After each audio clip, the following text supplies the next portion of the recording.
Chapter 1541.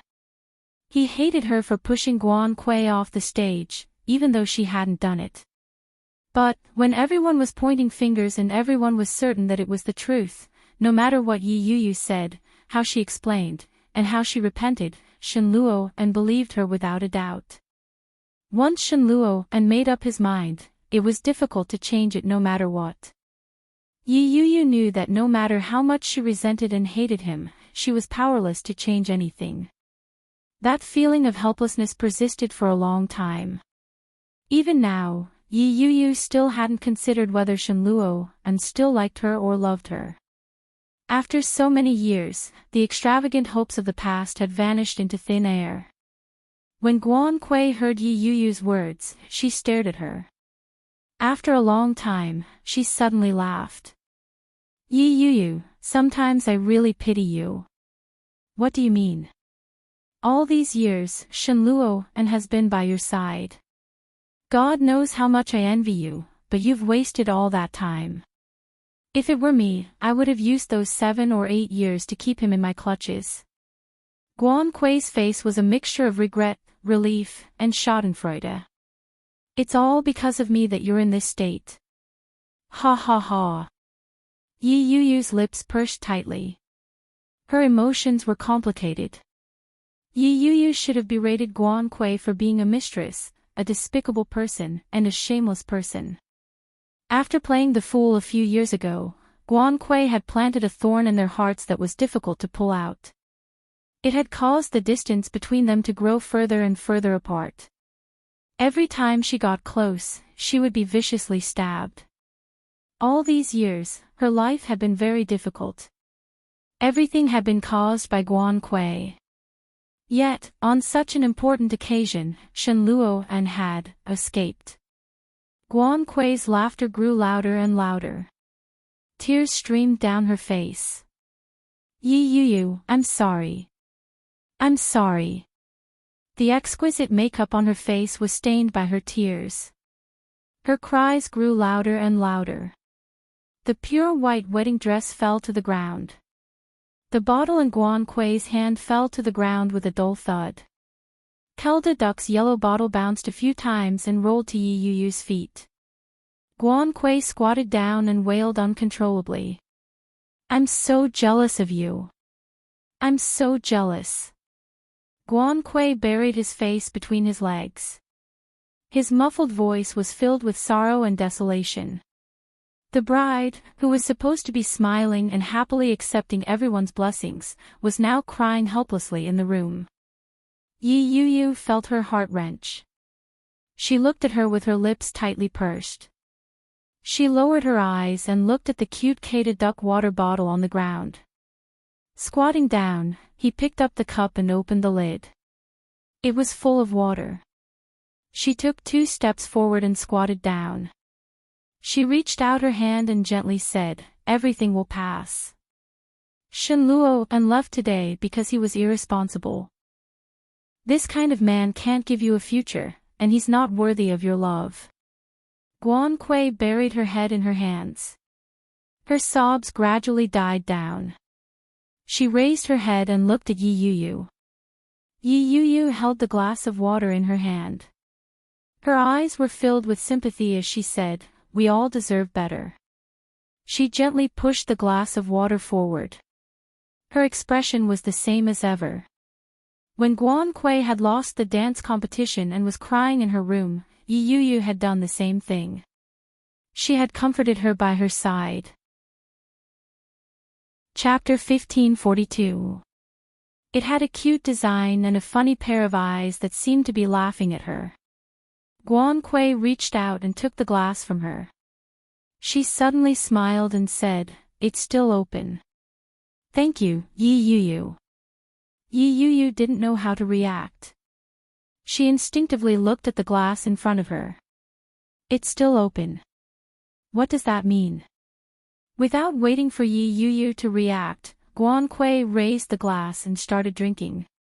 She drank the water a little too quickly.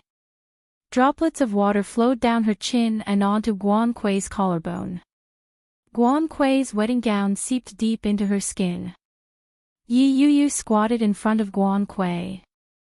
She could clearly hear the gurgling sound coming from her throat. Guan Kui gulped water down her throat. The droplets of water from the corners of her eyes kept flowing down. Guan Kui tossed the cup aside and wiped her chin forcefully. She said, "Do you know how much I envy you? Ever since I was young, I've always strived to do my best in everything. My father always hoped that I would be stronger than most people, but I lost my mother when I was young." Yi Yu's eyes widened. As Guan Kui spoke, she stumbled to her feet and said, "It's said that my mother died during childbirth when she was giving birth to me. In this world, I'm Daddy's only family. I'm his only flesh and blood. That's why he has high expectations of me. It's so high that I don't even have time for myself. It's impossible for me to do what I like." Yi Yu looked at her and slowly stood up. She gently said, "You did it, Kui. You're outstanding." "So what? I'm outstanding, but the person I like doesn't like me at all. I grew up with Shenluo, but he can get along with you so well. From the moment you appeared, all his attention was on you. Regardless of whether you were in primary or secondary school, everyone knew that you were the best of friends. As for me, I'm nothing more than a genius who relied on hard work to gain everyone's approval." Yi Yu looked at her with a complicated expression. Her heart was filled with sorrow. Guan Kui was actually jealous of me. Before I entered university, I always thought that Shenluo and I were the most compatible, but he made such a wish on his birthday. Do you still remember what he wished for?" Yi Yu didn't say a word. She remembered, of course she remembered. "I want to be with Yi Yu. I want Yi Yu to be my girlfriend." This birthday wish was said in front of all his friends, and also in front of all their friends. At that time, there was a burst of cheers and jeers. Yi Yu blushed and ran out. He immediately caught up with her, hugged her, and kissed her in the dark. Everything seemed to happen naturally. Without any deliberate announcement, the two of them were together as it should be. However, something like that happened later on. "Everyone knows that you two are a match made in heaven. I can only smile and wish you well. I can't show any unhappiness." Guan Kui laughed. She had a sickly, deranged look on her face. "Heaven knows. I'm so jealous of you that I'm about to go crazy. I really hope that every time the two of you hug each other, you get run over by a car or struck by lightning." Chapter 1543. Fortunately, my chance came. Guan Kui smiled as she slowly backed away. "You organized an adventure in the wilderness. I knew very well how bad the environment in the mountains was. I knew that you wouldn't be able to take it, so I deliberately brought you up the mountain." Pfft. Guan Kui's eyes were filled with schadenfreude. "I didn't expect it to suddenly rain." Yi Yu had already known about it, but hearing it from Guan Kui's own mouth still shocked her. She looked at Guan Kui in disbelief and said, "You were only 20 years old at that time." "I didn't know it would rain, but I did it on purpose." Guan Kui laughed wickedly. "I purposely walked behind so that Shenluo could settle down the others so that I could drag you down with me." Yi Yu's heart skipped a beat. She looked at Guan Kui as though she was a lunatic. "You're crazy." "Sure." Guan Kui placed a finger to her lips and said, "Don't say that. I just did something that none of you could imagine." Her eyes turned into crescents as she looked at Yi Yu and said, "I didn't expect that after so many years, this incident would still have such an impact." Guan Kui's footsteps gradually backed away. Her footsteps were slow, and her legs were trembling. She stood unsteadily. Yi Yu looked at her appearance and felt extremely sorrowful. She looked at her legs, which were covered by the wedding gown, with pity and asked, "Is it worth it now?" Guan Kui's legs, which she had once been most proud of, were now completely crippled. In this lifetime, Guan Kui's dance would probably be difficult to pick up again. You set me up, and I'm still standing here, safe and sound. But you lost more than just a pair of legs. Her life, which was supposed to be brilliant and glorious, had been destroyed by a single thought of hers all those years ago. The good thing was that she could still walk. Everything wasn't too bad. Guan Kui, what happened in the past is in the past. I don't want to pursue it. Yi Yuyu looked at her and said, now that things have come to this, the damage has already been done. I won't feel anything even if you tell me these things now. Yi Yuyu took a step forward and said, forget about it. We all deserve a better life.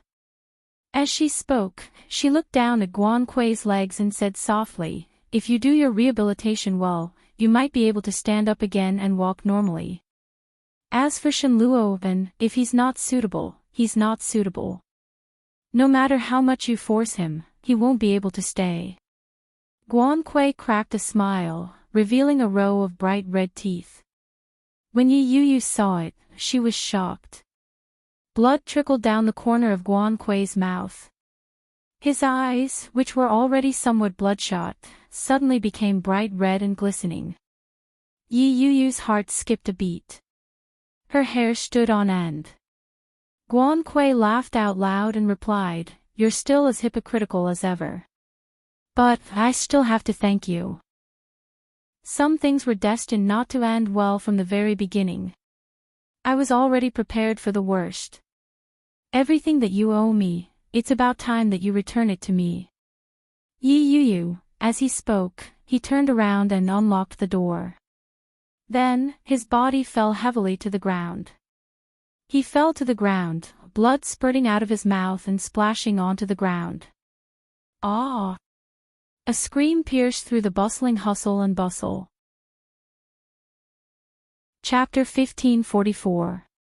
Guan Kui's sudden collapse didn't affect the guests and service staff the most. It affected Yi Yuyu the most. Yi Yuyu stood behind the door. The hair on her body stood on end. It was as if all the blood in her body had flowed backward. She stood rooted to the ground, not knowing what to do. The sound of frantic footsteps grew louder. Many people had gathered around her. Guan Kui was lying on the ground. Fresh blood flowed from her mouth. Her face was pale and gray. Guan Yanhong had heard the commotion from afar. He sprinted over. After parting the crowd, he saw Guan Kui lying on the ground. His daughter, whom he had painstakingly nurtured, was now lying on the ground in such a state, under such a scene. Guan Yanhong's emotions broke down. His eyes were bloodshot. He rushed forward and squatted beside Guan Kui. He helped her up and said, Kui. Guan Kui's face was pale. Her face was ashen. Her eyes were clouded by darkness. She looked up at Guan Yanhong and said, Daddy. Yi Yuyu wants to kill me. Her words were choppy, but they were clear. When Yi Yuyu heard that, she felt a chill run through her body. From the bottom of her heart to the top of her body, she retorted, I didn't. It was clear that her words were powerless at a time like this. Daddy.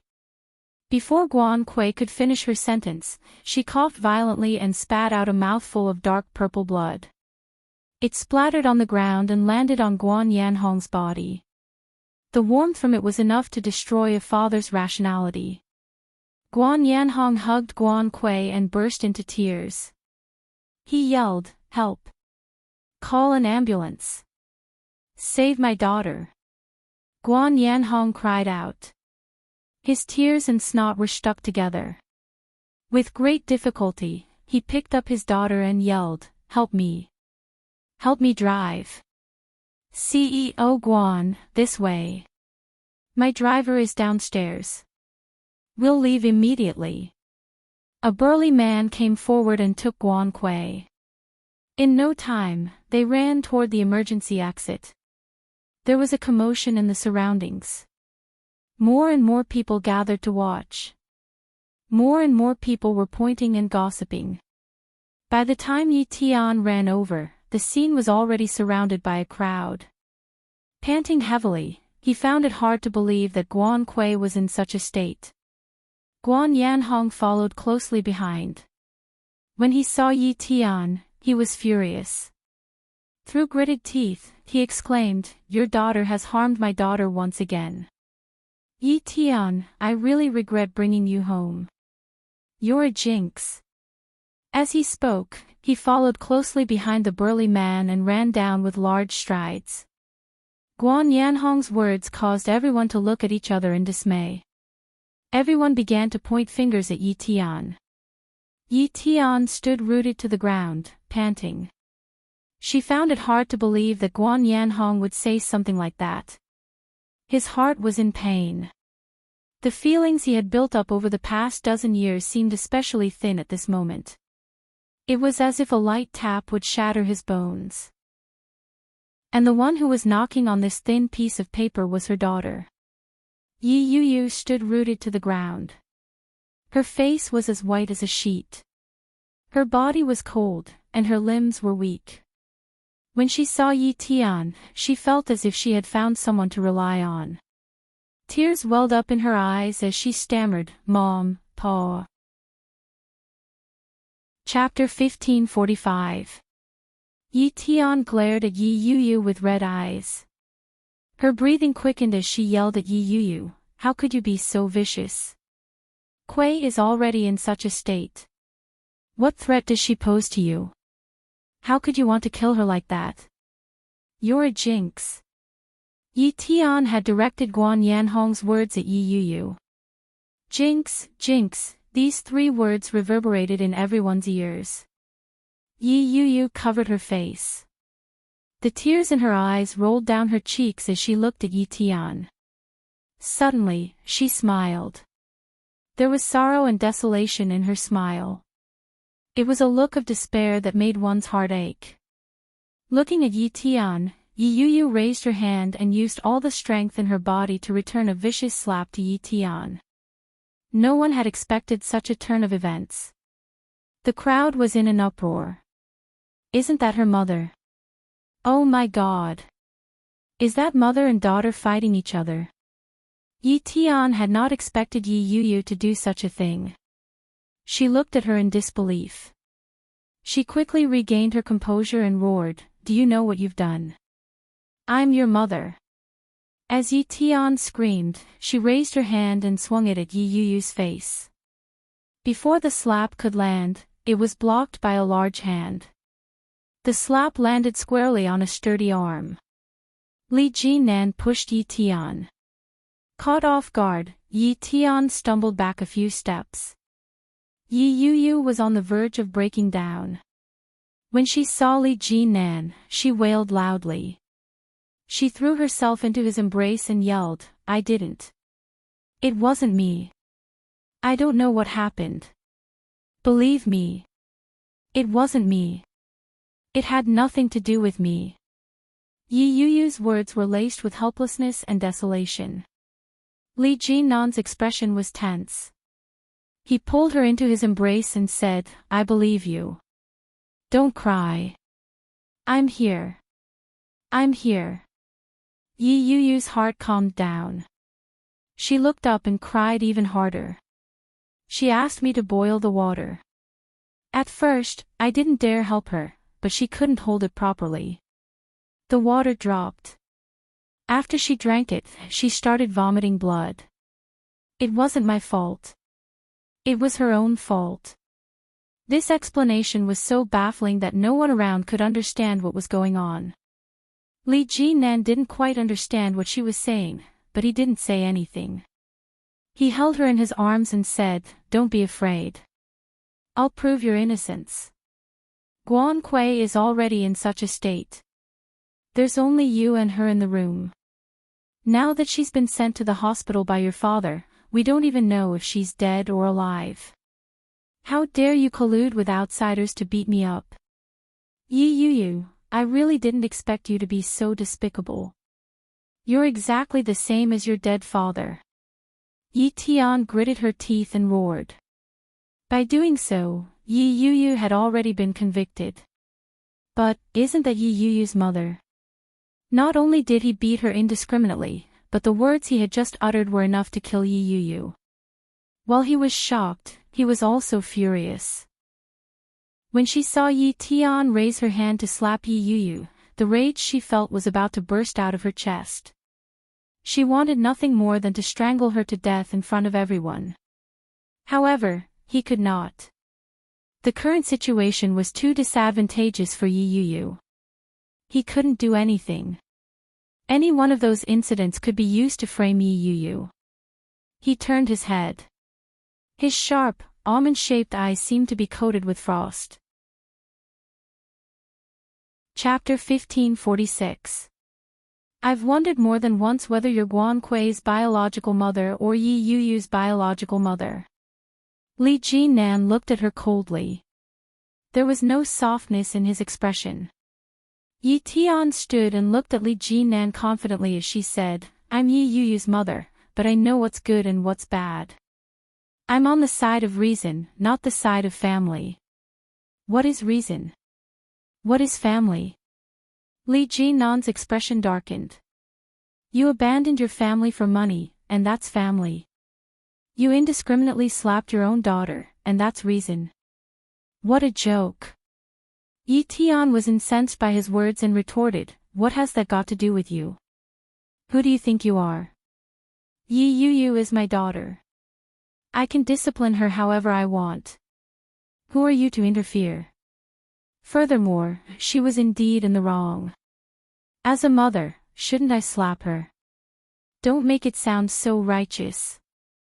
Yi Yuyu roared. Her face was red as she glared at Yi Tian.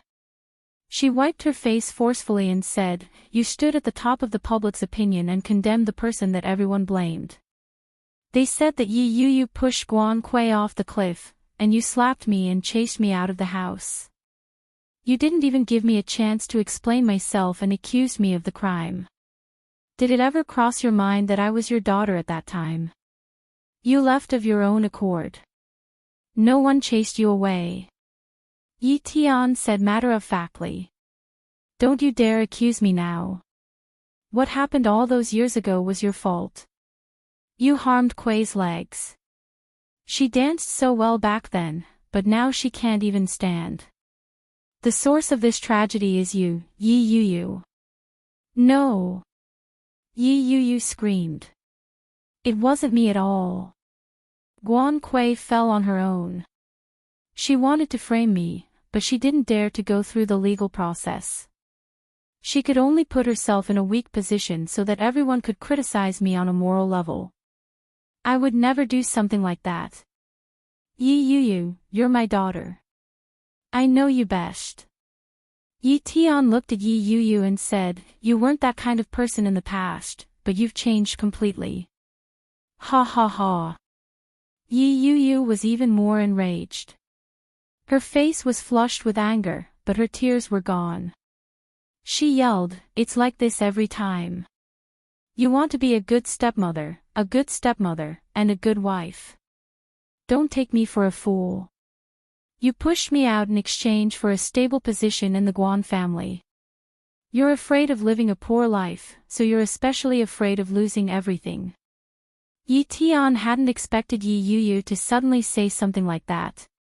The truth that she had been hiding all this while had been exposed in an instant. It was as if a bloody scab had been peeled off, and blood flowed freely. More than a decade ago, you abandoned your husband with a child, but Yi Zhenhua has not forgotten you even after so many years. There is still someone waiting for you in Cloud Town. Yi Yuyu laughed sarcastically. But, from the looks of it, you're a heartless woman. You're not worthy of Yi Zhenhua at all. Yi Yuyu. Yi Tian roared in anger. She could feel the gazes of the people around her. Her face burned.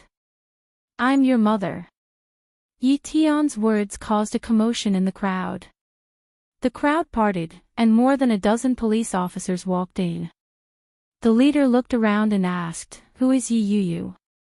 When Yi Yuyu saw that, her body trembled. Chapter 1547. Yi Yu raised her head slightly and was caught off guard by a pair of deep, dark eyes. However, there was an indescribable coldness in his eyes. The coldness was directed at Yi Tian. Yi Yu sniffed and wrapped her arms around his waist. In a soft, choked voice, she said, "I'm innocent. I didn't do it. I believe you, but you still have to go with them. I'll think of a way to get you out and clear your name," Li Jinan said as he held her in his arms.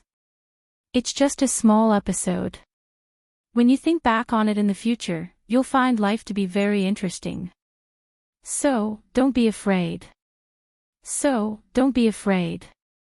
There's no need to be afraid. An upright person isn't afraid of a crooked shadow." Yi Yu wiped away her tears and nodded her head. The police officer asked again, "Who is Yi Yu?" She is. Yi Tian pointed at Yi Yu and asked, "May I ask who called the police?"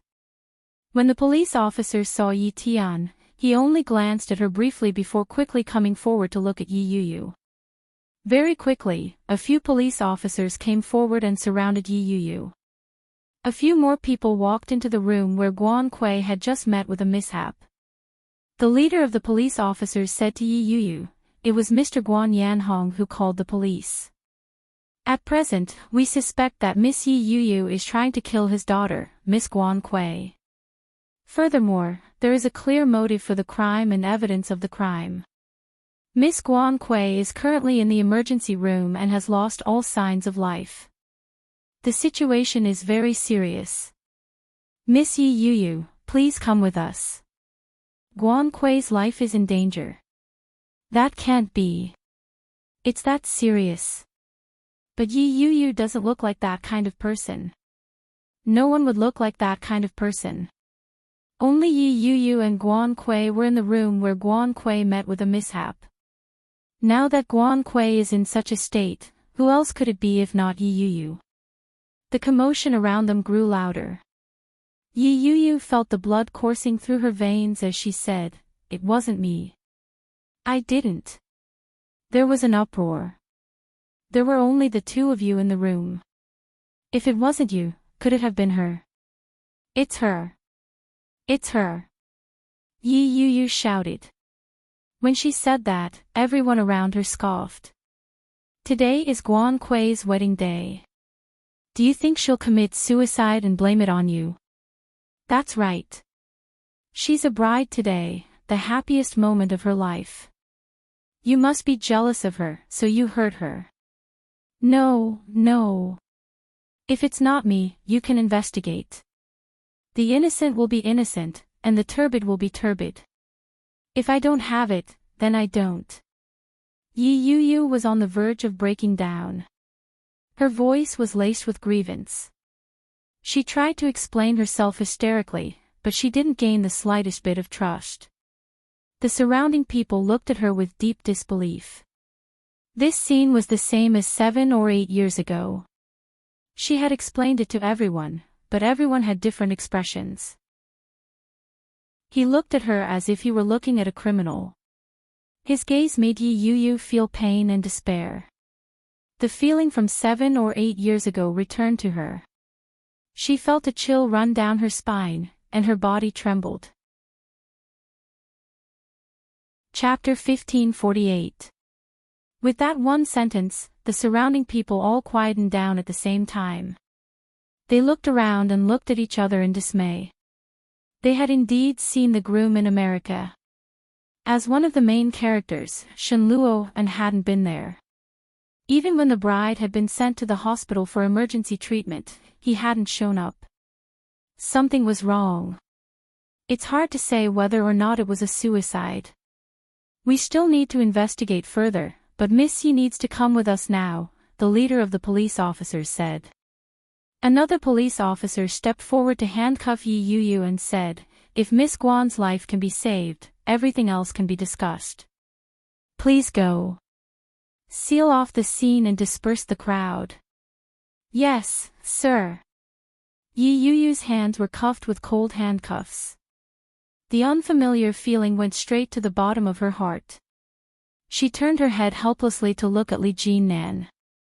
Li Jinnan looked back at her and nodded his head silently. He mouthed, "Don't be afraid.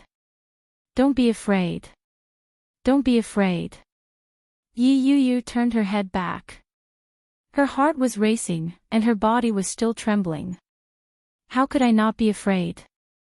Guan Kui had drunk that glass of water and vomited blood. Had she planned to commit suicide all along so that she could frame me? Or perhaps Guan Kui was just trying to hurt herself so that everyone would condemn me and that I would no longer have a place in this world. If the investigation was true, the crime would be established. If nothing happened to Guan Kui, she would be guilty of intentional injury, intentional murder, and attempted murder. If something happened to Guan Kui, it would be considered intentional murder. She would be sentenced to life imprisonment or even death. At that thought, Yi Yu bit down on her lip and sobbed softly. It wasn't me. I didn't want to harm her. It was her own fault, don't worry. We're still investigating. If you're innocent, we'll definitely clear your name. Yes, the innocent will be innocent, and the guilty will be innocent. In any case, she was now a suspect. Since the police had been mobilized, they would definitely clear her name. Definitely. Definitely. Yi Yu was taken into the police car. Li Jinnan followed closely behind. When they arrived at the police station, Yi Yu was taken into custody. All her belongings were confiscated. Li Jinnan couldn't even see her face. His heart was heavy. This was the capital. He had been retired for several years. At present, he had no say in this situation. He picked up his phone and called Li Beixing. The call was quickly answered. Hello. Does my brother miss me? Li Beixing seemed to be in a good mood. Li Jinnan gave him a simple explanation of the situation, and Li Beixing's carefree attitude disappeared completely. Are you sure she's innocent? I'm very sure. She wouldn't have the heart to do something like that. At the same time, Li Jinnan felt a little helpless.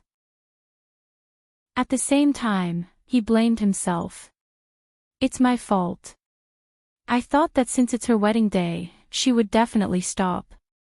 Everyone knew that Guan Kui and Shen Luo and had gone through a lot to get together. At the very least, they couldn't ruin their own wedding, could they? It was obvious that he had underestimated Guan Kui and overestimated Yi Yu. Chapter 1549. Thank you, big brother. Li Jinnan rubbed his eyes and sighed. Li Beixing sensed Li Jinnan's emotions and consoled him. Don't worry. As long as she didn't do such a thing, nothing will happen to her. You were right not to be impulsive. This matter can be big, but it can also be small. First, you have to be calm before you can act. Yeah. Li Jinnan understood that, but he still couldn't get rid of the pain in his heart. How long have you been with this girl? Li Beixing's tone was solemn as he asked. Everything was fine. Why would that person target her? I don't want to say anything, but what if, and I mean what if, that girl isn't innocent? What do you plan to do? That's impossible. Li Jinnan was very certain. She couldn't have done such a thing.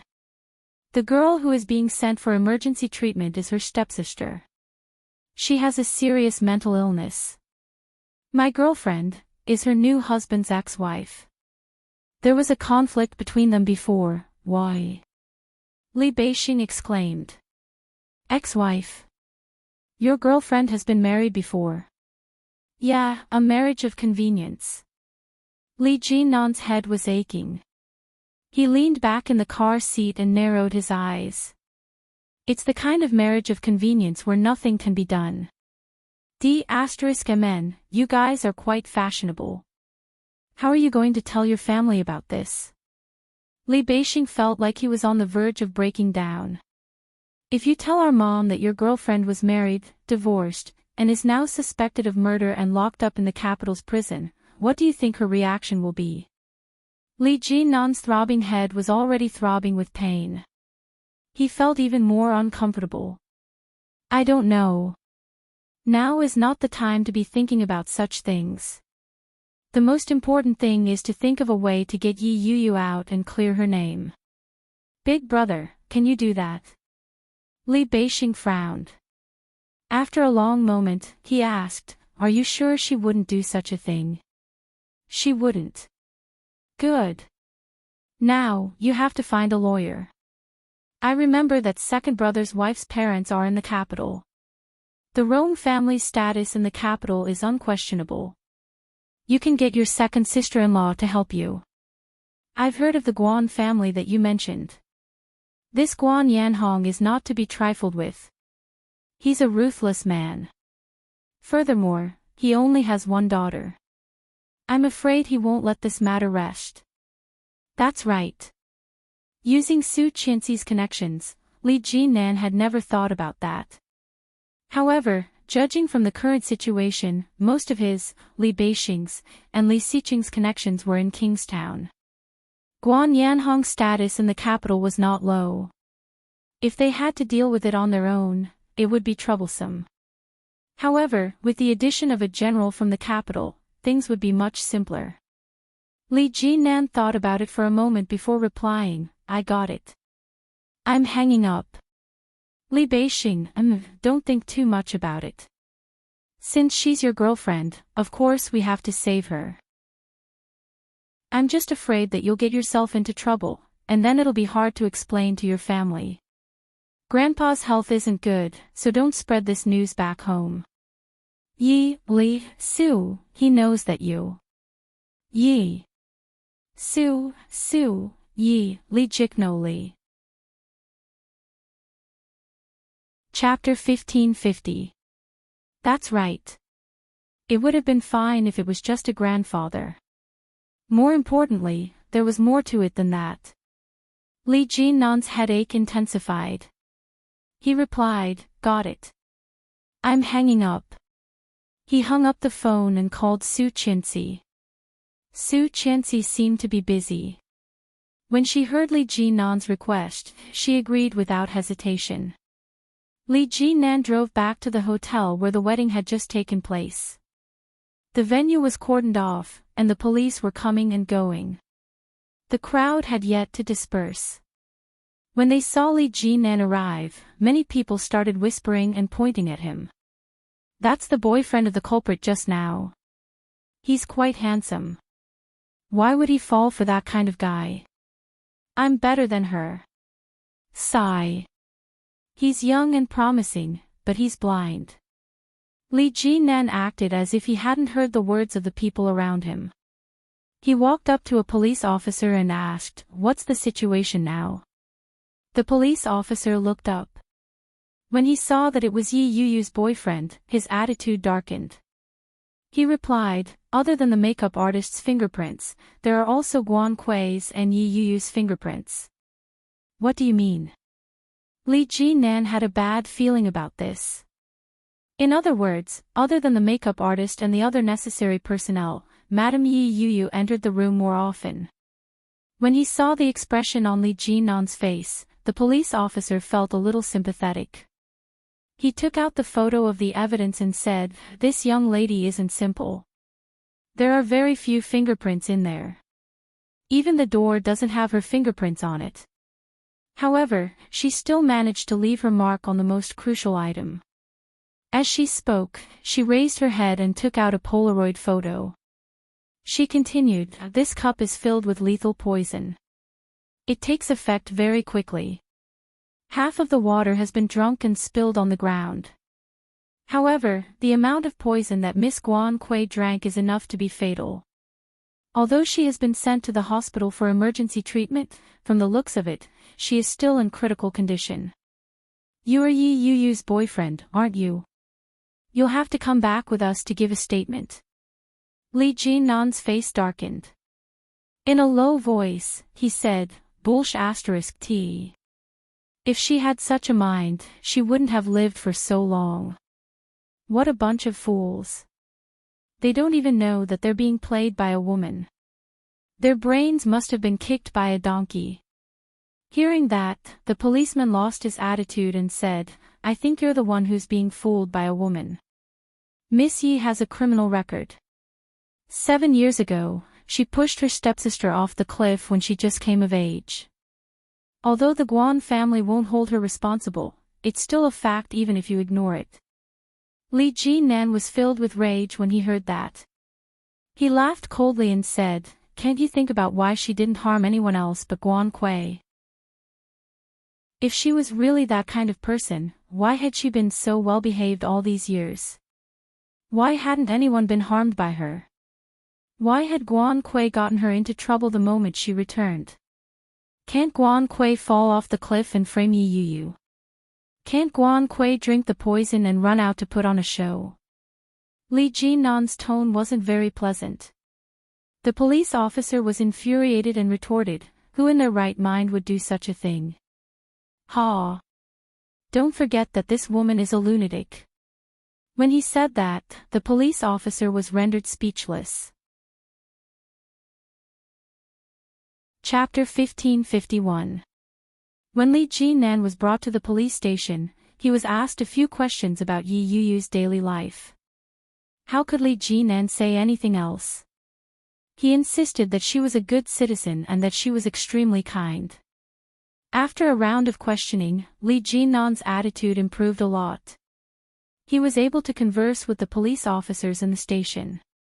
In order to build a good relationship with them, Li Jinan even brought up the names of Li Xiqing, Li Beixing, Li Sun, and Li Xiao. When the people in the station heard that Li Jinan's background was so impressive, they all felt much better. They felt so much better that when he asked to see Yi Yu, they only looked at him for a while before letting him in. As he sat outside the visitation room, Li Jinan saw Yi Yu being brought in from afar. Her hands were handcuffed. When she walked, the handcuffs clanked against each other. Yi Yu was still dressed in the same clothes. She looked very cool, but all the jewelry on her body had been removed. Her hair was a mess, and the originally exquisite makeup on her face had been ruined. She looked very pathetic. Her eyes were red and swollen. When she saw Li Jinan, she bit her lip and quickly walked over. Her eyes were red as she looked at Li Jinan. It was as if a warm current had been injected into the place where she had been terrified and lost. Yi Yu's originally uneasy feelings were instantly soothed. As he watched Yi Yu sit down, Li Jinan said, "Tell me what happened. Don't leave out a single detail." Yi Yu's eyes were a little hot. She looked at Li Jinan and repeated what she had just said to the police officers. Li Jinan's brows furrowed together. He thought for a moment before asking, "You said that she asked you to boil the water, and you opened it for her?" Yi Yu nodded her head and replied, "At first, I didn't dare say it. I was afraid that she would frame me. But, she cried. She cried so miserably. She talked about our past. We really weren't like this in the past. She wasn't like this in the past either." Yi Yu's voice choked up. She lowered her head and said, "I felt a little sad when I saw her cry. Shen Luo-en is a jerk. She was just bewitched by him. At the end of the day, she was just a pitiful person. She was abandoned and left alone. It was very pitiful. So, you gave it to her." Li Jinan took a deep breath, gritted his teeth, and growled, "I really want to open your head and see if it's filled with water or tofu." After being yelled at, Yi Yu pursed her lips and didn't dare say another word. She looked up and saw Li Jinan's livid face. He lowered his head in silence. "She tricked you into drinking water because she wanted to leave your fingerprints, right?" Yi Yu didn't dare to look up at him. She nodded her head. She felt guilty and restless. What did she say after drinking the water? Yi Yu looked up and thought for a moment before replying. She said that I owed her so many years of debt. It's time for me to pay it back. What do you owe her? Li Jinan couldn't understand. What kind of hatred did she have to take revenge in this way? Furthermore, Guan Kui's extreme method had not only hurt Yi Yuyu, but it had also caused irreparable harm to herself. For example, when he fell off the cliff back then, or this time. Chapter 1552. Yi Yuyu pursed her lips. This was a question that had been on her mind for many years. What did she owe her? Perhaps too much. Ever since she had joined the Guan family, Guan Yanhong had always taken good care of her. She could tell that Guan Kui wasn't too happy when Guan Yanhong was treating her well. However, she still maintained a smile on her face and spoke as if nothing had happened. She might have stolen away some of her father's love. Ever since she had known Shen Luowen, he had always paid more attention to her. At that time, Yi Yuyu could sense that Guan Kui might have liked Shen Luowen. She might have stolen Shen Luowen. At the same time, Guan Kui had stolen the only family she had. Ever since they had joined the Guan family, Yi Tian had completely transformed from Yi Yuyu's mother to Guan Kui's mother. At first, she had harbored some fantasies about Yi Tian. After those slaps and those words, Yi Yuyu had completely given up on Yi Tian. Perhaps she had never treated Yi Tian as her own daughter. Perhaps Yi Tian only felt possessive and manipulative toward Yi Yuyu. Once Yi Yuyu left Yi Yuyu's control, things would change. Yi Yuyu didn't speak for a long time. Li Jinan was starting to get impatient. He said, "Don't tell me you don't know either." Yi Yuyu remained silent. After a long time, she finally said, "I might have stolen the person she liked." She liked Shen Luo and very much. She liked him very much.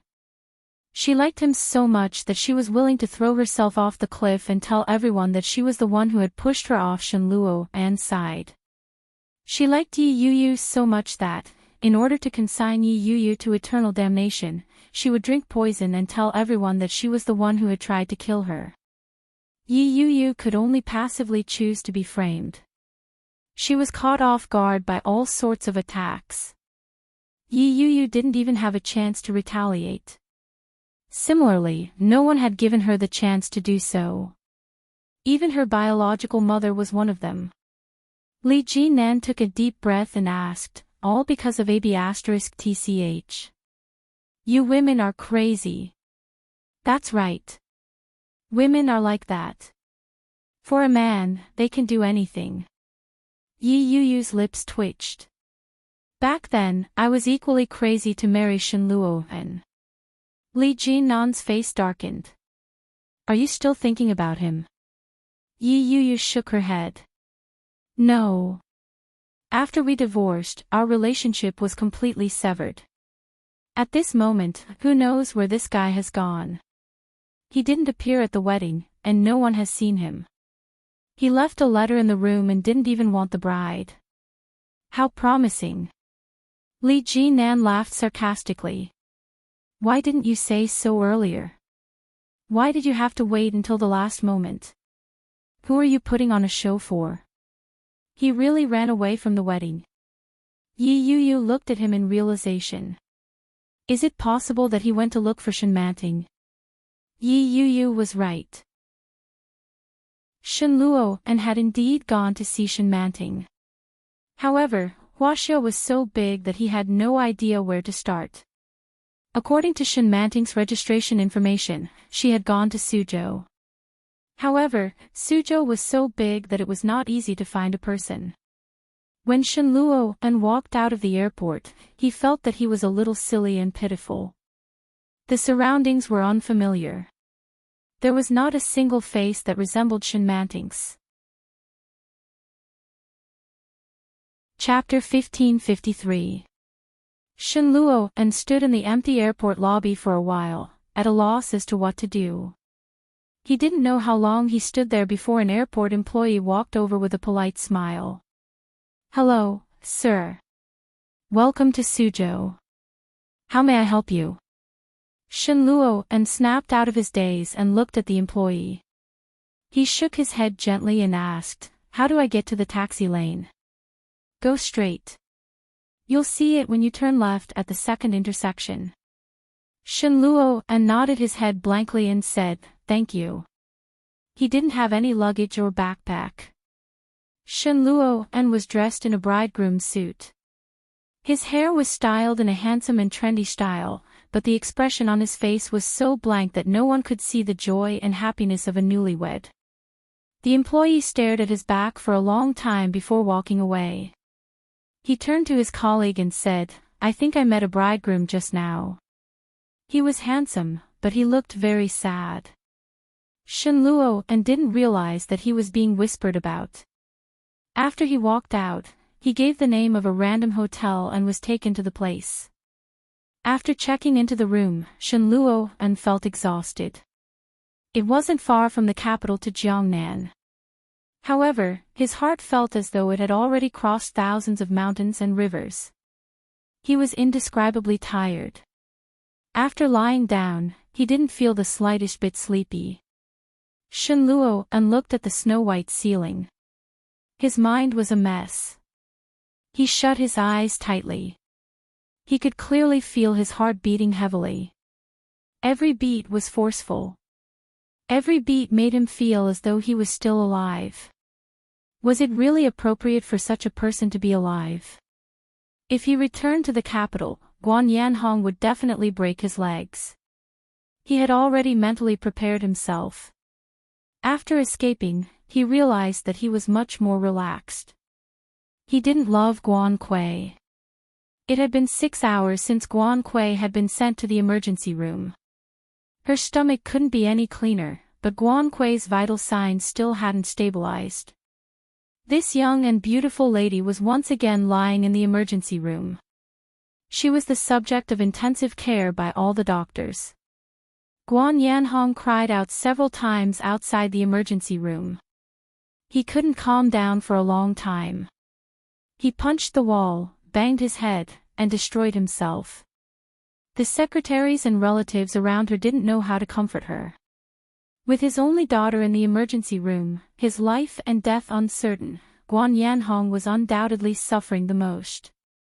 At this time, no matter how much anyone said, it would be useless. Unless Guan Kui could come back to life. After more than 6 hours, the door to the emergency room was finally opened. Guan Yanhong's eyes were bloodshot. He rushed forward and grabbed the doctor. "Doctor, how is my daughter?" The doctor didn't even have time to take off his mask. He was obviously shocked when he was grabbed. The doctor took off his mask and said, "We've tried our best." "What do you mean?" Guan Yanhong roared in disbelief. "What do you mean by that? What do you mean by trying your best? My daughter was just fine a moment ago. How could you not save her?" The doctor was startled by his roar and said, "I haven't finished speaking. Don't get agitated." Guan Yanhong was pulled back. Only then did the doctor dare to speak louder. "The patient is still unconscious, and his condition isn't looking good. If he can wake up within 48 hours, he'll be safe." Chapter 1554. Guan Yanhong wasn't any calmer than before. He rushed forward and grabbed the doctor by the collar. "I don't care what you do. My daughter can't die. Do you hear me? She can't die." Guan Yanhong's emotions were clearly unstable. The doctors and nurses in the room rushed forward and pulled his hand away.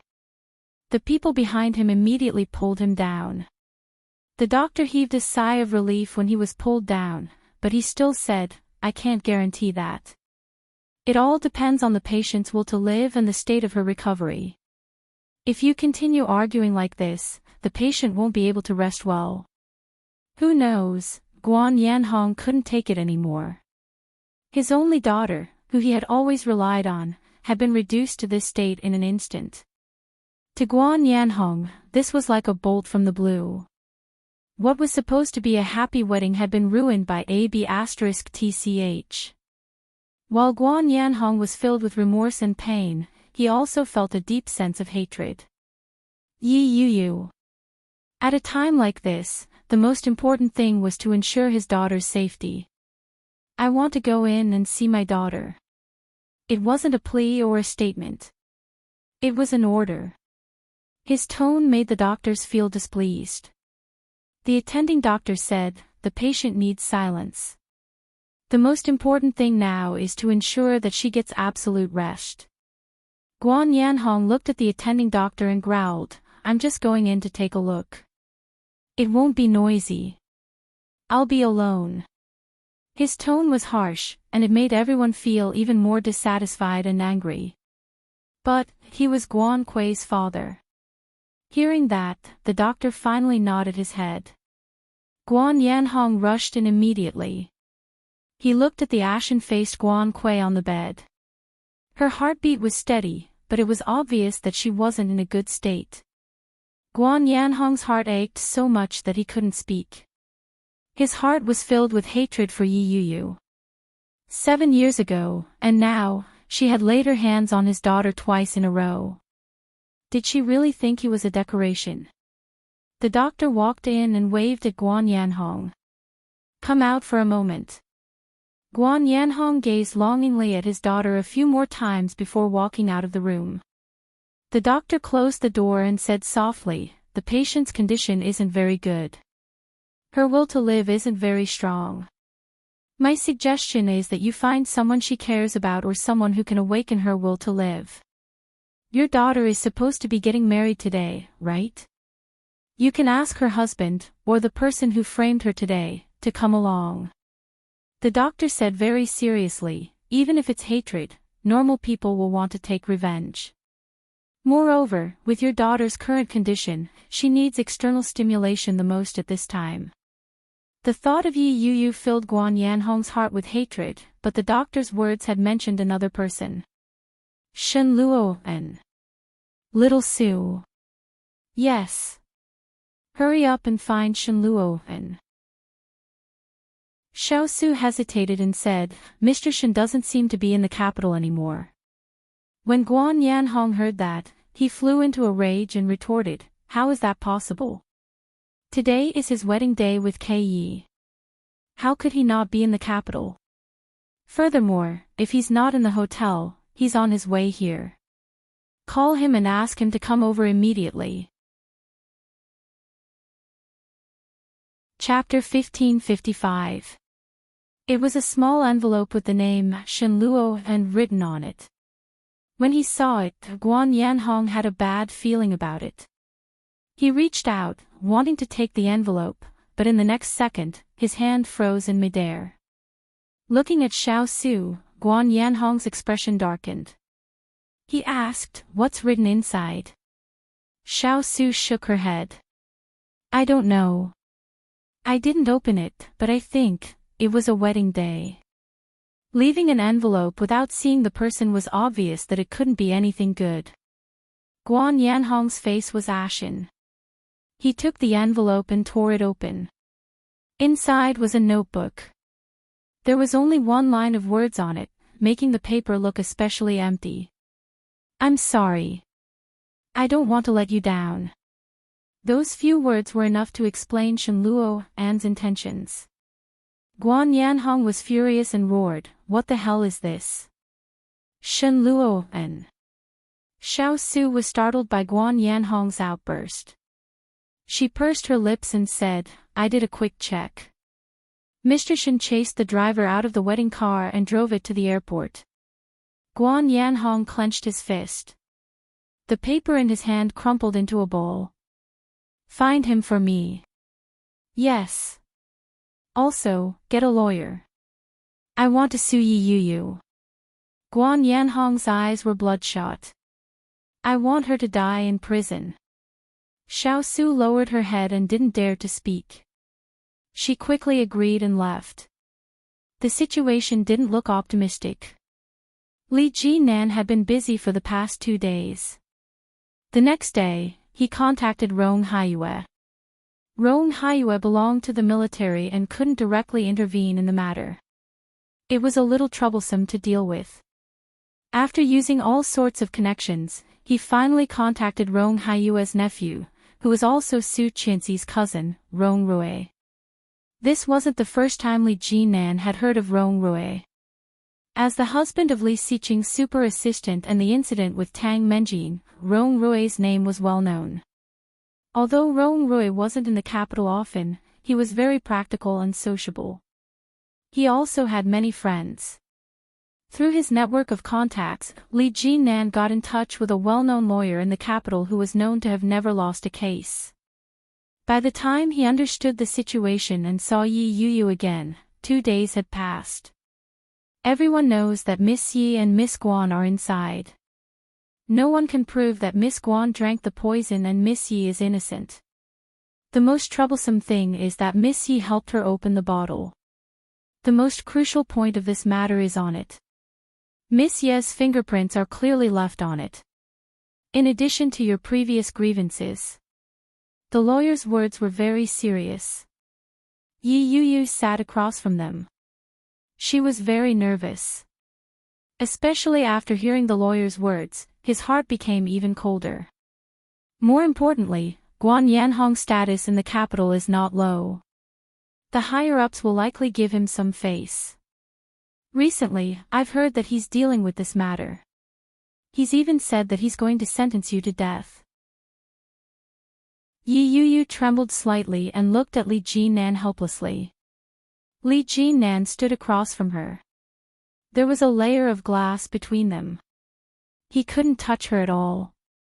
He could only reach out to look at her through the glass and whisper, "Don't be afraid. Mr. Lawyer isn't done yet." Chapter 1556. The breakthrough point was Guan Kui's mental illness. If a psychopath acted up, he would really do anything. Guan Kui's current situation was not optimistic. No one could guarantee that she was still thinking like a normal person. Therefore, the biggest breakthrough point was Guan Kui. I just received the latest news. Guan Kui is still in the ICU. Her life is in danger. If she wakes up, she will be safe and sound. Everything will turn for the better. If she doesn't wake up, then there will be no evidence, Li Jinan said with a solemn expression. Therefore, we can only pray that she wakes up soon. The Guan family's status is not low. Guan Yanhong frequently enters the political districts in the capital. Furthermore, the capital is their headquarters. There are many things that are difficult to manipulate in the dark here. Lawyer Ye's expression was solemn as he continued, Roan Rui has been a good friend of mine for many years. I will do my best. However, based on the current situation, Guan Yanhong is not weak at all. He has dominated the real estate industry for so many years and has accumulated quite a bit of power. His only weakness is probably his daughter. When he heard Lawyer Ye's words, Li Jinan suddenly laughed. Are you saying that the Li family is no match for the Guan family? A mighty dragon cannot suppress a local snake. Third young master, this is the capital. Li Jinan's expression did not look too good. What Lawyer Yi had said made sense. He took a deep breath and asked, what do we do now? We wait and see. An hospital in the capital. In the ICU, more than a dozen doctors and nurses rushed in. The sound of the heartbeat machine rang out, and a series of urgent alarms could be heard. The golden 48 hours that the doctor had mentioned had already passed. Just a few minutes ago, Guan Kui's heartbeat monitor had sounded the alarm. Everyone was on standby and ready to go. Guan Yanhong stood at the door. His eyes were bloodshot. He covered his mouth and paced back and forth. The heartbeat monitor inside gradually stopped. Guan Yanhong raised his head and looked inside. Tears quickly flowed from his eyes. He squatted down on the floor and wailed bitterly. A middle-aged man's wails attracted the attention of many people.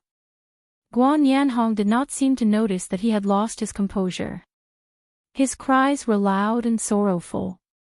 His secretary, Xiao Su, was at a loss as to how to console him.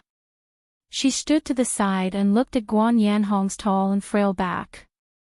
She was at a loss as to what to do and said, "The doctor isn't out yet. Don't worry too early." The door of the operating theater opened. Inside, several doctors and nurses pushed out a bed. On it was a human figure who was covered. When Xiao Su saw this scene, he secretly clicked his tongue. His heart ached, and he almost cried again. The doctor took off his mask, his face full of regret and self-blame. He bowed deeply and said, "I'm sorry, we tried our best." Guan Yanhong collapsed to the ground. His sobs shook the heavens as he helped Xiao Su to her feet. Xiao Su led Guan Yanhong forward. When they lifted the white cloth, they saw Guan Kui's ashen face. His daughter, who was originally full of happiness and was about to be married today, was poisoned to death just like that. Guan Yanhong's sobs intensified. Suddenly, he raised his head. His eyelids fluttered, and the strong body of a father fell backward without any warning. Chapter 1557. With the news of Guan Kui's death, everything seemed to be at an impasse. After a few days of silence, Guan Yanhong finally brought the matter up again and took Yi Yuyu to court. The evidence at the scene and witnesses were present. The most crucial piece of evidence was Yi Yuyu's fingerprints. Lawyer Yi also pointed out that the cup contained a very rare chemical poison. It was considered a chemical contraband and was very rare. It was very difficult for people who were not familiar with chemical medicine to come into contact with such a drug. Lawyer Yi raised a few points of suspicion. 1. Yi Yuyu didn't have the time to buy such things. Even if she did, she wouldn't have been able to. 2. Yi Yuyu was currently living in Kingstown with Li Jinnan. Her life was very comfortable and she enjoyed a good life. Why would she kill a stepsister with whom she had a grudge? There was no motive for the crime. 3. Yi Yuyu was called into the room by Guan Kui. Furthermore, Guan Kui was mentally ill. It was highly possible that Guan Kui had orchestrated and acted out all by herself in order to frame Yi Yuyu. 4. On the day of Guan Kui's wedding, the groom didn't show up. Furthermore, the groom was a widely recognized genius in medicine. He had come into direct contact with the drug. In other words, Shen Luo and was the biggest suspect. In court, after hearing Lawyer Ye's words, the judges discussed it briefly. Finally, the judge announced that the suspicions were established. Let's invite the plaintiff to speak. With that, Yi Yuyu breathed a sigh of relief. Did that mean that they had the upper hand? The lawyer that Guan Yanhong had hired was very eloquent. With a few words, he brought the focus back to Yi Yuyu. He insisted that Yi Yuyu was the one who had framed Guan Kui. That wasn't the only incident. At the same time, the plaintiff's lawyer brought up the incident from many years ago and insisted that Yi Yuyu was jealous and unresigned. She had always wanted to get rid of Guan Kui because of how outstanding Guan Kui was. That incident had destroyed Guan Kui's legs, but it hadn't killed her. Yi Yuyu was indignant and had been waiting for an opportunity to strike a second time. That was why the incident at the wedding had occurred. After that, the case, which was not simple in the first place, became even more difficult. At the last moment, Yi Yuyu brought up a crucial point of the case. Guan Kui's legs can walk. Guan Yanhong shouted from the audience, **T. There was an uproar at the scene, and soon, the judge announced the adjournment of the court. They still had to examine Guan Kui's body. Things were getting complicated. However, the other suspect mentioned by Lawyer Yi never appeared. It was as if Shen Luo and had vanished from the face of the earth. There was no movement at all. August 8, heavy rain. It had been summer recently, and there was more and more rain. It was getting more and more inconvenient to travel. He seemed to have caught a cold. Recently, he had a slight cold. However, the baby was still healthy and everything was fine. The class went well, and everything was fine. It was just a little lonely. Even though I came into contact with a lot of people every day, and the neighbors who came and went took good care of me, I couldn't integrate into their world. I don't fit in with them. I want to go. The next stop was Li Town, Province G. It was raining cats and dogs. Lightning flashed and thunder roared. Shen Luo and stood by the window of the guest house and looked out at the dark clouds covering the sky and the pedestrians running. He found it a little funny. Chapter 1558. On the third day of his escape, he hadn't contacted anyone. He hadn't given his family or anyone an explanation. His phone hadn't been switched on. Even Shen Luo and despised his evasion. He put down the wine glass. The empty bottles were piled up in the corner under the bed. The pungent smell of alcohol was pungent. Shen Luo and took out his phone that had been switched off and turned it on. In less than a minute, all sorts of messages bombarded his phone. Shen Luo and had expected it. He picked up his phone and glanced at it. He saw a piece of heavy news. Dad, Kuei is dead. Where are you? Shenjilia's mother, Luo, and something happened to Kuei. Why aren't you back yet? How much longer are you going to hide outside? Uncle Guan, if you come back, I'll break your legs. There were all sorts of messages and WeChat messages. Shen Luo and clicked on them one by one. The more he read, the colder his heart became. Shen Luo and had originally thought that they were just joking, but it was replaced by an indescribable seriousness. Guan Kuei is dead. Shen Luo and turned on his phone and called Shenjilia. Shenjilia seemed to be busy. It took him a while to answer the call. The moment he picked up, he heard Shenjilia's bombarding voice. You're finally willing to turn your phone on. Where have you been the past few days? Do you know what happened recently? Shen Luo's expression was solemn. He felt a faint sense of relief as he asked, what happened to Kuei? Was it a collective joke? Or perhaps it was just a ploy to trick him back. After all, it was such an important day. Him leaving just like that would have a significant impact on the girl. Shen Luo's wishful thinking was quickly shattered. Shenjilia's tone was solemn as he said, Guan Kuei is dead. Shen Luo's heart sank to its lowest point. Yi Yuyu poisoned her.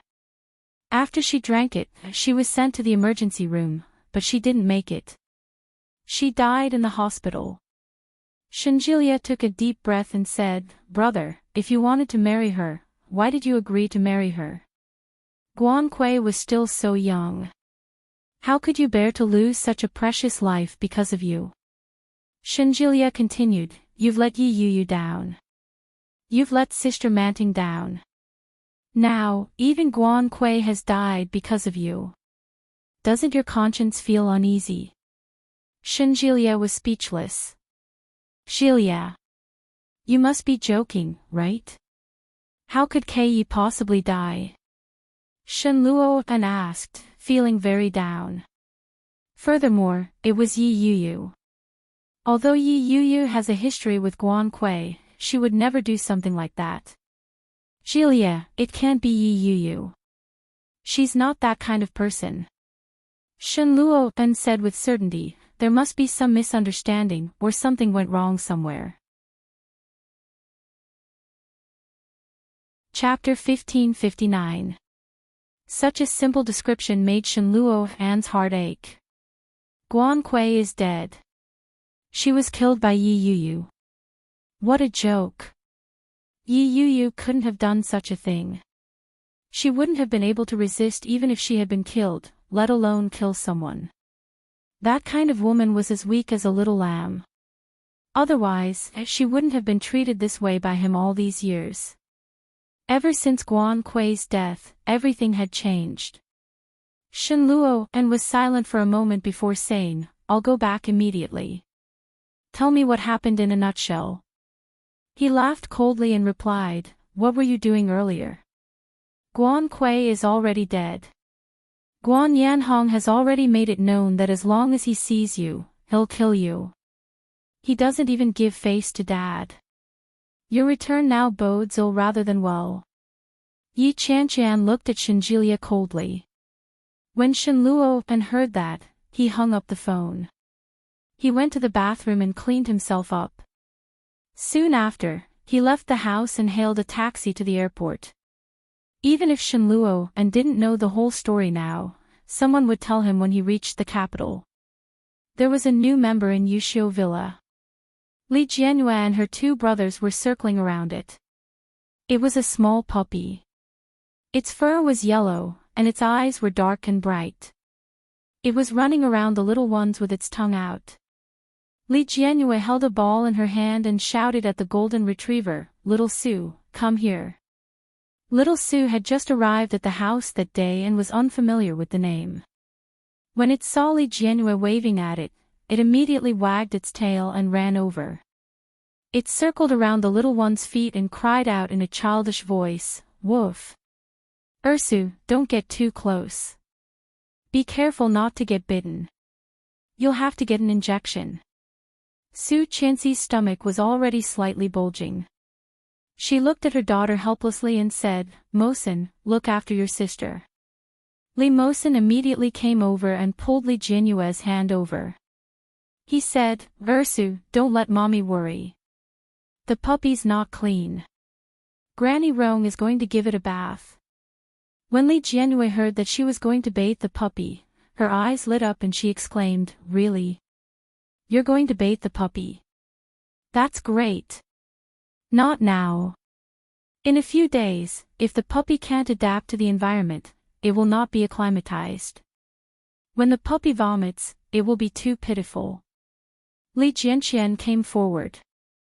Li Jianyue didn't quite understand and said, "Mom, if you're going to Grandpa's house, can you bring us along?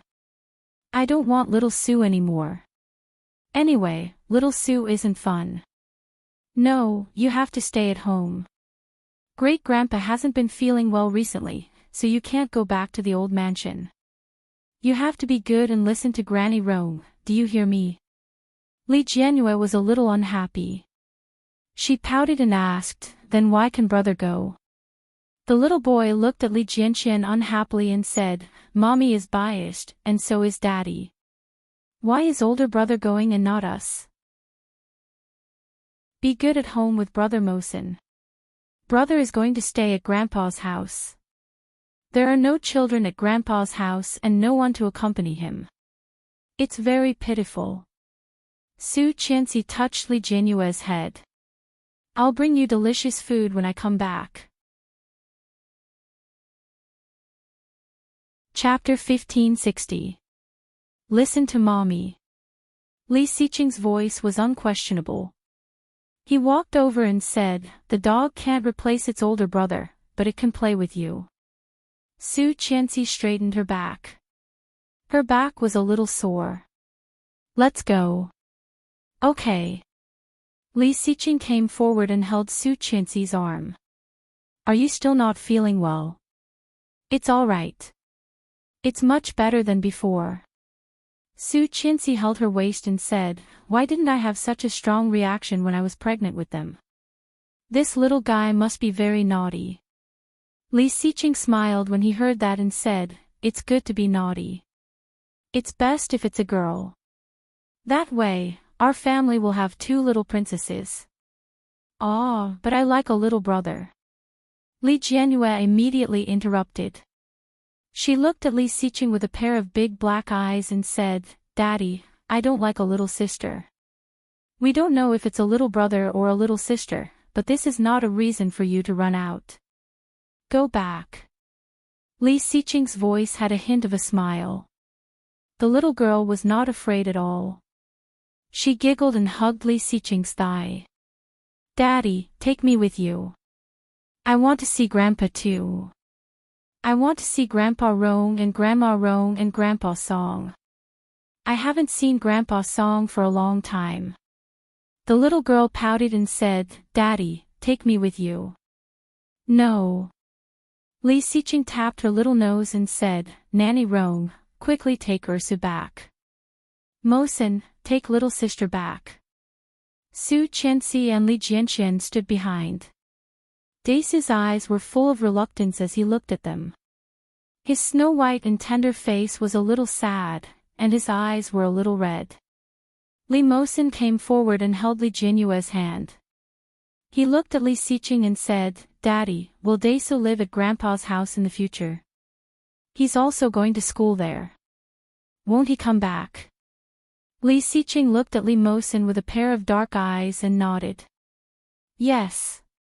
Li Mosen's little face was full of sadness. He looked at Li Xiqing and asked, Why? Because there are no children in Grandpa's family. Grandpa hopes that a child can live with them. Grandpa and Grandma are old and need a sensible child to accompany them. Li Xiqing's explanation was reasonable. It was the truth, but it was hard to accept it when he said it out loud. How could Su Qianxi bear to part with him? When she saw his expression, all the reluctance in her heart was drawn out again. She squatted down and whispered, He'll be back. Bring him back when the holidays are over. She looked at him innocently and said, Older brother is going to school. He'll be back after school. I'll wait for older brother to finish school. Let's play together at night. Li Jianxian stood alone in the back. When he heard Li Jianyue's words, there was an indescribable sadness in his heart. He immediately turned around and opened the car door with red eyes. Then, he sat in the car himself. Turning his head, Li Xiqing saw his silent movements and knew that he was not feeling well. However, this was the case in the early stages. Perhaps it would be better once he got used to it. Let's go. There's no time. Li Xiqing helped Su Qianxi up and said softly, The children are not used to it now. They'll be fine when they get used to it. Su Qianxi nodded and quickly got into the car with Li Xiqing. Chapter 1561. Don't cry. Li Xiqing sat in the front passenger seat. His voice was a little serious. You are a boy. What did I teach you?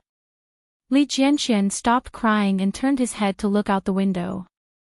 Be strong. What is the purpose of us going to Grandpa's house this time? To accompany Grandpa.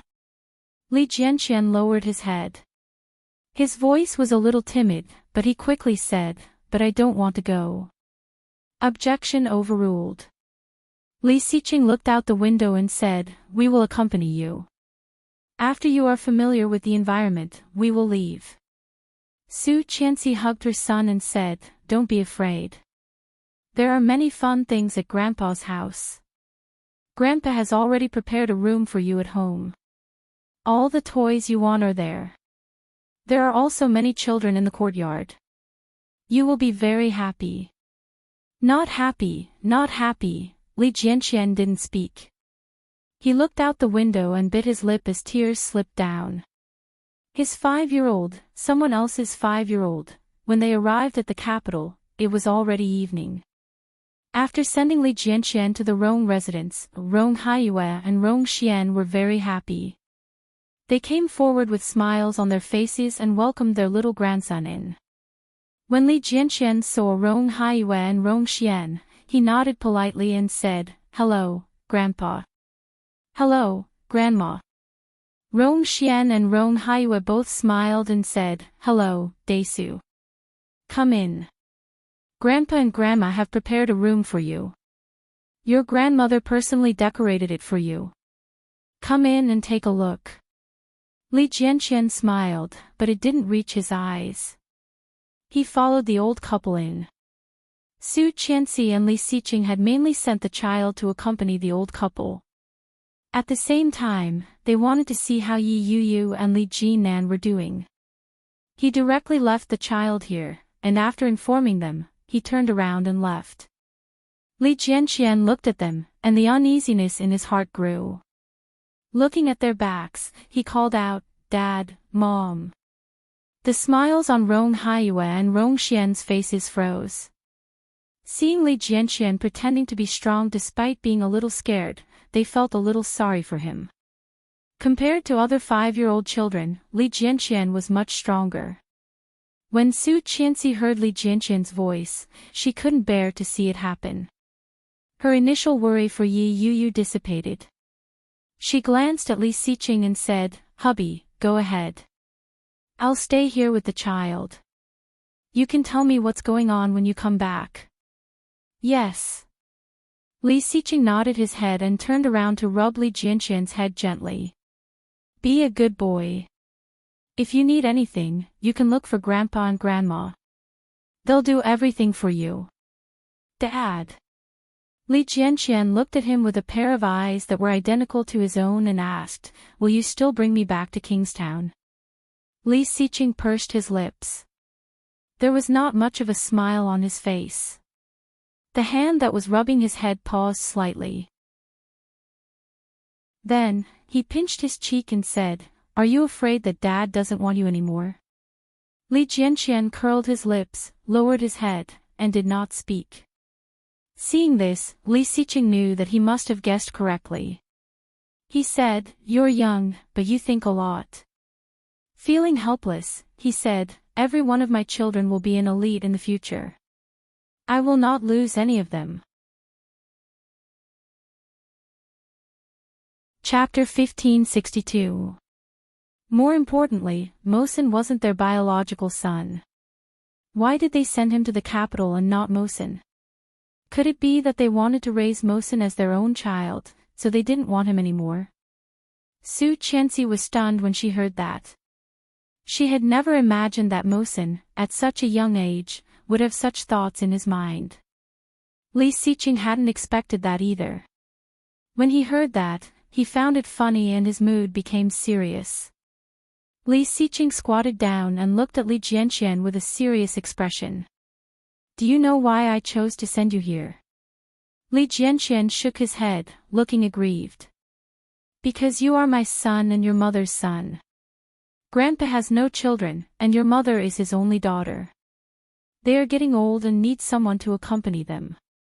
Li Xiqing looked at his son and explained, which was rare. "Ursu is a girl. She cries easily, is delicate, and is a little stupid.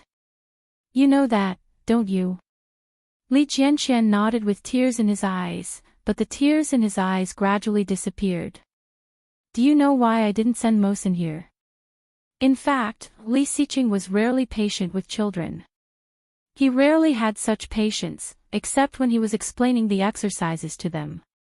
Now, he was staring at him and said word by word, "Because he is not our biological child. You also know that Mosen was adopted by us later on. He is our family, but he has nothing to do with Grandpa and Grandma. Do you know that?" The tears in Li Jianqian's eyes had completely disappeared. He looked at Li Xiqing and nodded his head vigorously. Li Xiqing was a little relieved. He reached out and patted his head. "Because you are our child, biological, so I sent you here. Firstly, you can accompany Grandpa and Grandma. Secondly, you can train. Do you still remember the sentence that Grandpa hung at the back of the study? What does it say?" Li Jianqian thought for a moment before saying, "The Li family doesn't raise useless people." "It's good that you know. The Li family doesn't raise useless people. Only steel that has been tempered can become hard. You may be young now, but this is not a reason for you to be weak. I need you to become stronger." Li Xiqing looked at him with a serious expression and said, "Great-grandfather is old, and Grandpa and Grandma are not young now. If one day I'm gone, you have to take care of the whole family, your mother, and your sister. Do you hear me?" Li Jianqian looked at Li Xiqing. His eyes were clear, and his face, which was very similar to Li Xiqing's, was moved. Even Rong Xian and Rong Haiyue were very surprised by his way of education. Was it really appropriate to feed such chicken soup to such a young child? What surprised them even more was that Li Jianxian didn't look like he didn't understand at all. Instead, he nodded his head very seriously and said, "Yes. Recently, something happened to little uncle's girlfriend in the capital. Apart from bringing you here, your mother and I are also going to check on your little uncle's situation. Your little uncle's girlfriend might end up in jail.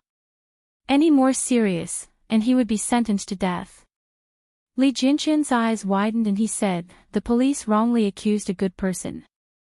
Little Aunt wouldn't do anything bad. We don't know yet. Daddy and Mommy are going to take a look. You stay at Grandpa's house and wait for us to come back." Chapter 1563. At the Li family's old mansion. Li Jianyue chased little Sue all over the house. The puppy had just arrived in a new environment and seemed to be very uncomfortable. When it saw Li Jianyue, it immediately ran away. As it ran, the little guy gradually lost interest because it couldn't catch up with the guy. Disinterestedly, it sat on the sofa and began to pick up the remote control to watch a cartoon. Li Mosen was reading a book at the side and saw all of Li Jianyue's movements. When he saw that she had sat down, he finally heaved a sigh of relief and said, "Are you tired from running?" Unexpectedly, Li Jianyue threw the remote control directly and said unhappily, "Brother Mosen, why isn't my brother back yet?" Brother Mosen, my brother. These two forms of address both sounded like brother. Perhaps Ursu was still young, so she didn't realize the difference between these words. But in Li Mosen's heart, it was not very comfortable. He looked at Li Jianyue and said, "Daesu went to the capital and won't be back for a while. But didn't he say he was going to the capital to study? It's already night now. Why isn't he back yet?" Li Jianyue was very unhappy. She looked at Li Mosen and said, "Why is Brother Mosen 1 year older than me and doesn't have to go to school in the capital?" "Because he went to live at Grandpa and Grandma's house. If he wants to go to school there, he can only come home during the holidays." "Then, he hasn't had the holidays yet." "Not yet." "How long will it take?" "Maybe a few more days." "How many days?" "More than 10 days. That's more than 10 days. Li Jianyue leaned closer and looked at Li Mosen. Her mouth was pouting. "I won't be able to see my brother for more than 10 days. Li Mosen's words stopped in his mouth. For a moment, he didn't know what to say. When Li Jianyue saw that he didn't speak, she knew that he admitted it. She opened her mouth and burst into tears. The crying was especially loud in the living room of the old mansion. When Qin Shuhua heard the little girl crying, she immediately ran out. When she saw the little girl sitting on the sofa and crying, her heart ached. She came forward and carried the little princess over. "Grandma, why are you crying?" "Don't cry, don't cry." Li Jianyue hugged Qin Shuhua's hand and cried at her grandmother. "Grandma, why isn't brother back yet? I miss him. I don't want him to go to school in the capital. I want him home." How could Qin Shuhua bear it? But she couldn't convince Li Xiqing and his wife. She thought. She thought for a moment and said, "Jianyue, why didn't he come back?" It was only then that Li Jianyue's crying subsided a little. She got off Qin Shuhua's body and ran to the phone. She took the phone and turned to look at Qin Shuhua. Qin Shuhua took it and dialed the number. Soon, she called the Rong family in the capital. The family picked up and Jianyue's number. Rong Xian looked very happy and said, "In-law, hello. QS Qian B. Qian, yes, we just had dinner. Qian and Xiqing are busy, leaving me and the baby at home. Do you want the baby to answer the phone? They're still busy in the capital? How could they leave their children at home? These two people." Hey, didn't Chanchan's brother-in-law's girlfriend run into some trouble? See, he's rushing to deal with it. Something happened to Chanchan's brother-in-law's girlfriend. Chapter 1564. When Rongxian heard Qin Shuhua's tone, she knew that she definitely didn't know about Yi Yuyu. In fact, she had only heard the gist of it. She thought about it and said, that girl seems to have been framed and is now in prison. I'm not too sure about the specifics, but it doesn't seem simple from the looks of it. It's such a big matter. Don't you know? Qin Shuhua really didn't know. It was obvious that they didn't tell her on purpose. They were probably afraid that she would worry. She didn't think too much about it and looked down at the little girl beside her. Li Jianyue was wearing a little nightgown and hugging Qin Shuhua's leg. She pouted and looked anxious as she mouthed, "I'll pick it up." Qin Shuhua chuckled and said into the phone, "Let Ursu say a few words to you." With that, she stuffed the phone into the little girl's hand. As soon as Li Jianyue got the phone, she couldn't wait and called out, "Grandma." Her crisp voice was very comforting. Rongxian smiled and said, "Ursu isn't asleep yet. What time is it now?" Li Jianyue looked up at Qin Shuhua and said, "Grandma, it's still early. Ursu doesn't want to sleep yet."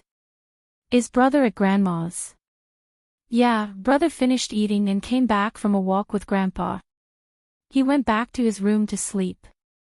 Can you let brother call me?" Li Jianyue held the phone. Her small hands needed to hold the phone completely, but her expression was very serious as she said, "I miss brother so much." "Why isn't brother back yet?" Before Rongxian had time to speak, she heard some small movements from the side. She turned her head and saw Li Jianqian in children's pajamas looking over. His fair and beautiful face was a little red, especially his eyes and the skin around them. They were all red. When Rongxian saw it, she waved at him and said, "Sister wants to talk to you. Come over." Li Jianqian quickly walked over and ran over barefoot. Rongxian rebuked him and said, "Why aren't you wearing shoes? Don't catch a cold." Li Jianqian didn't say anything. He directly took the phone and asked, "Is this Ursu?" When Li Jianyue heard Li Jianqian's voice, she was overjoyed. She called out sweetly, "Brother, when are you coming home? Little Sue is too stupid and she runs around. It's not fun at all. Brother, come back and play with me."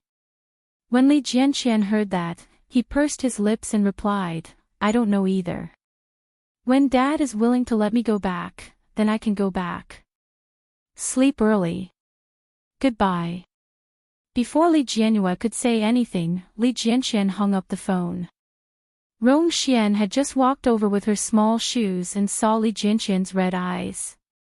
Before she could say anything, Li Jianqian came forward and took the shoes from her hands. Putting them on, he quickly said, "Thank you, Grandma." Then, he turned and ran. Rongxian suddenly felt a little guilty. They had taken one of Su Qinxi's children to raise. Wasn't this behavior too cruel to the child? The more Qin Shuhua thought about it, the more she felt that something was off.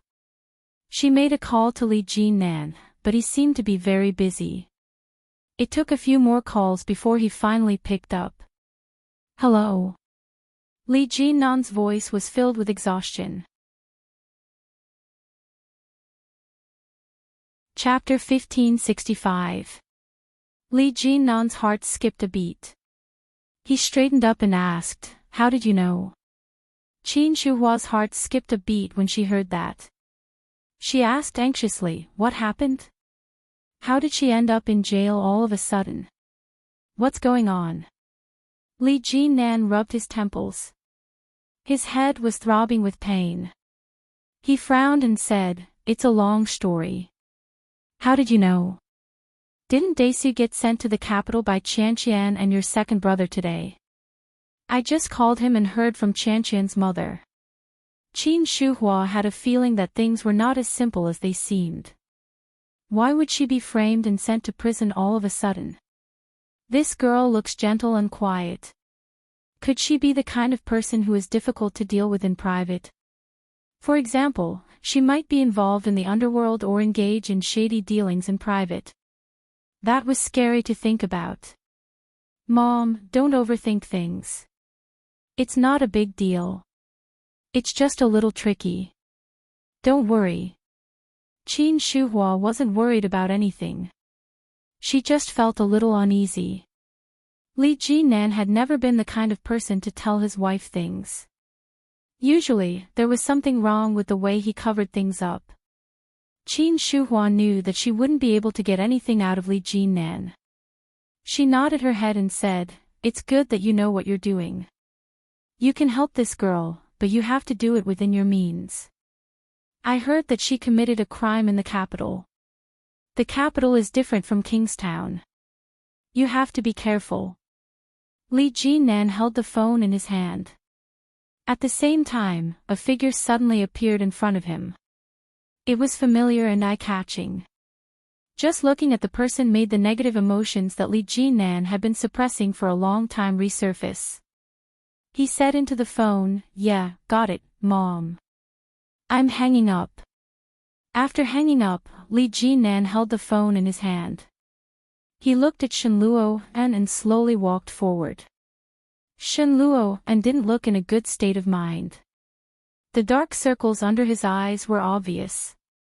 He looked haggard. Shenluo walked closer and closer to Li Jinan. As the distance between the two of them closed, the anger in Li Jinan's stomach grew. Looking at Shenluo Li Jinan strode forward. Without another word, he aimed his cell phone at Shenluo's face and threw a vicious punch. Shenluo was caught off guard.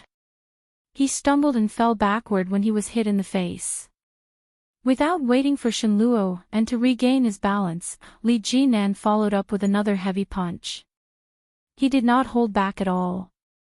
Shenluo groaned and tried to resist with his hand, but how could a weak scholar like Shenluo resist Li Jinan's strength?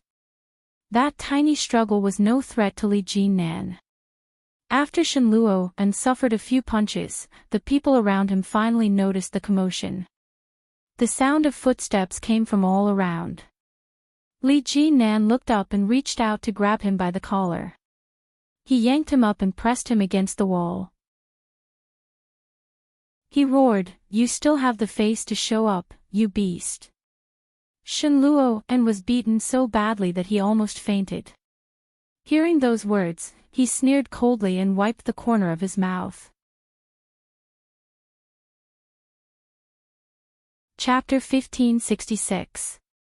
When he heard that, Li Jinan paused in his actions. He glared at Shenluo like a lion on the edge of a rage that could swallow him up at any moment. Shenluo chuckled at his rage. He asked, "Do you hate me that much?" "Tch." Li Jinan laughed coldly. His expression was devoid of warmth as he said, "You don't have the right." Shenluo wasn't angry. He reached out to remove Li Jinan's hand and asked, "If that's the case, what's the meaning of this?" Such a repulsive stance didn't intimidate Li Jinan in the slightest. He remained motionless. A pair of deep, dark eyes stared at him. He narrowed them and asked, "What did you mean by turning yourself in earlier?" Shenluo pulled his hand down even more forcefully and replied, "Don't you understand? Turning myself in." Li Jinan's gaze was sharp as he stared at him. "You killed Guan Kui, didn't you?" "No." Shenluo put his hand down. He looked down at Li Jinan's hand and said, "Can't you speak properly? You're making me very afraid."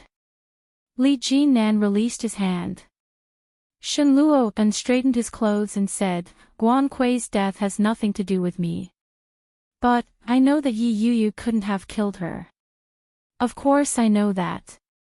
Given Yi Yuyu's temperament, it would be fine as long as she wasn't killed by others. Why would she harm others?" "What a joke." So, there's a high possibility that it was all an act. Guan Kui didn't die at all. Shen Luohan's expression was calm, but the words that came out of his mouth were unsettling. When Li Jinnan heard that, his sharp eyes flashed. He asked, "What do you mean?" Shen Luohan wasn't prepared to explain. He looked inside and asked, "Aren't you going to invite me in?" Li Jinnan was currently residing in one of Li Xiqing's properties in the capital. He was only temporarily staying there. When he heard that, Li Jinnan wasn't stingy. He turned to the side and allowed Shen Luohan to walk in. They sat facing each other. Li Jinnan's expression was wary. The corners of Shen Luohan's lips curled up slightly, but there was a hint of bitterness in it. He asked, "How has Yu been lately? Now that I'm in prison, do you think it'll be better?" The Guan family has no intention of letting her off the hook. Recently, they've been pinning all sorts of crimes on her. Guan Yanhong has already made up his mind to sentence her to death. "This is all thanks to you." Li Jinnan scoffed. "It's my fault. I've let them down. Whether it's Yu or Kay, it's all because of me that they turned against each other." Shen Luohan looked at Li Jinnan and enunciated each word clearly. "Guan Yanhong hates Yu. 7 years ago, she pushed Kay off the cliff. It wasn't Yu," Li Jinnan said with certainty. Yu wouldn't do something like that." Shen Luohan was momentarily at a loss for words. After a long pause, he continued, "In any case, it was because of that incident 7 years ago that Yu is in this situation today. I'm guessing that Guan Kui isn't dead. This was Guan Yanhong's plan to get rid of Yu. Using his daughter's death as a joke." Li Jinnan found it ridiculous. Given Guan Yanhong's temperament, it's highly likely that he would do something like that, Shen Luohan said. This isn't the first time he's done something like that. About 20 years ago, he faked his death once.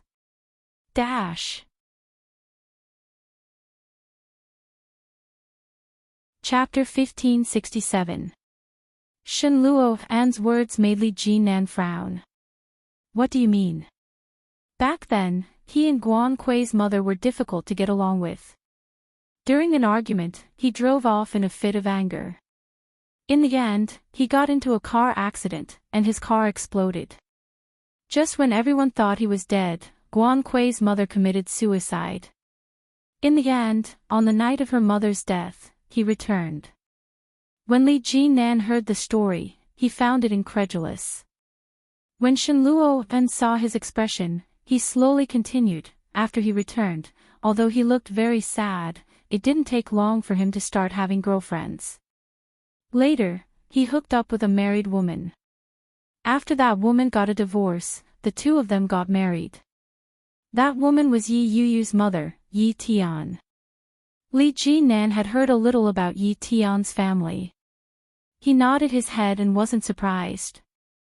He didn't give any response to the incident back then, but many people were wondering if it was a self-directed act to force his wife to her death. Shen Luohan's voice was slow. He paused for a moment before continuing, "But there's no evidence. Do you have water to drink?" Li Jinnan glared at him angrily at his sudden pause. He stood up and went to the kitchen to get a bottle of mineral water. He tossed it to him and asked, "So, you suspect that Guan Kui isn't dead and that she's only trying to frame Yu?" "Yes." "Then, what about the surrender you mentioned earlier?" "This entire incident happened because of me," Shen Luohan said. "Now that Yu and Guan Kui are in this state, I cannot be pardoned." Shen Luohan looked at Li Jinnan. "I've let her down. I'll help you with this matter. As long as we can find evidence to prove that Guan Kui is still alive, there will be a turn for the better." "But Guan Kui's funeral is in a few days," Li Jinnan said. "His body will be cremated this afternoon. All the evidence points to Yu, and you're saying this to me?" Li Jinnan found it laughable. At the same time, he felt a deep sense of helplessness. Guan Yanhong isn't someone to be trifled with. If you want to deal with him, you'll have to do it quickly. Otherwise, I have plenty of ways to make things difficult for you in the future. Shen Luo chuckled when he heard that. It won't be easy. If Yu is sentenced to death, I won't have an easy time even without you. Don't worry. As he spoke, he opened the bottle of water and took a sip before saying, I believe that Yu wouldn't do something like that. She doesn't have the guts, but Guan Kui does. Pfft. What do you believe? You didn't even believe what happened back then, and you believe this. Are you a spy sent by Guan Yanhong? What happened back then? I actually believed in Yu because I knew that it was impossible for Yu to do something like that. But back then, I was young and didn't have the ability to judge for myself. Everyone was blaming her. You know, when it comes to public opinion, it will become true when enough people talk about it. Excuses. Then how do you know about it now? Shen Luo smiled bitterly.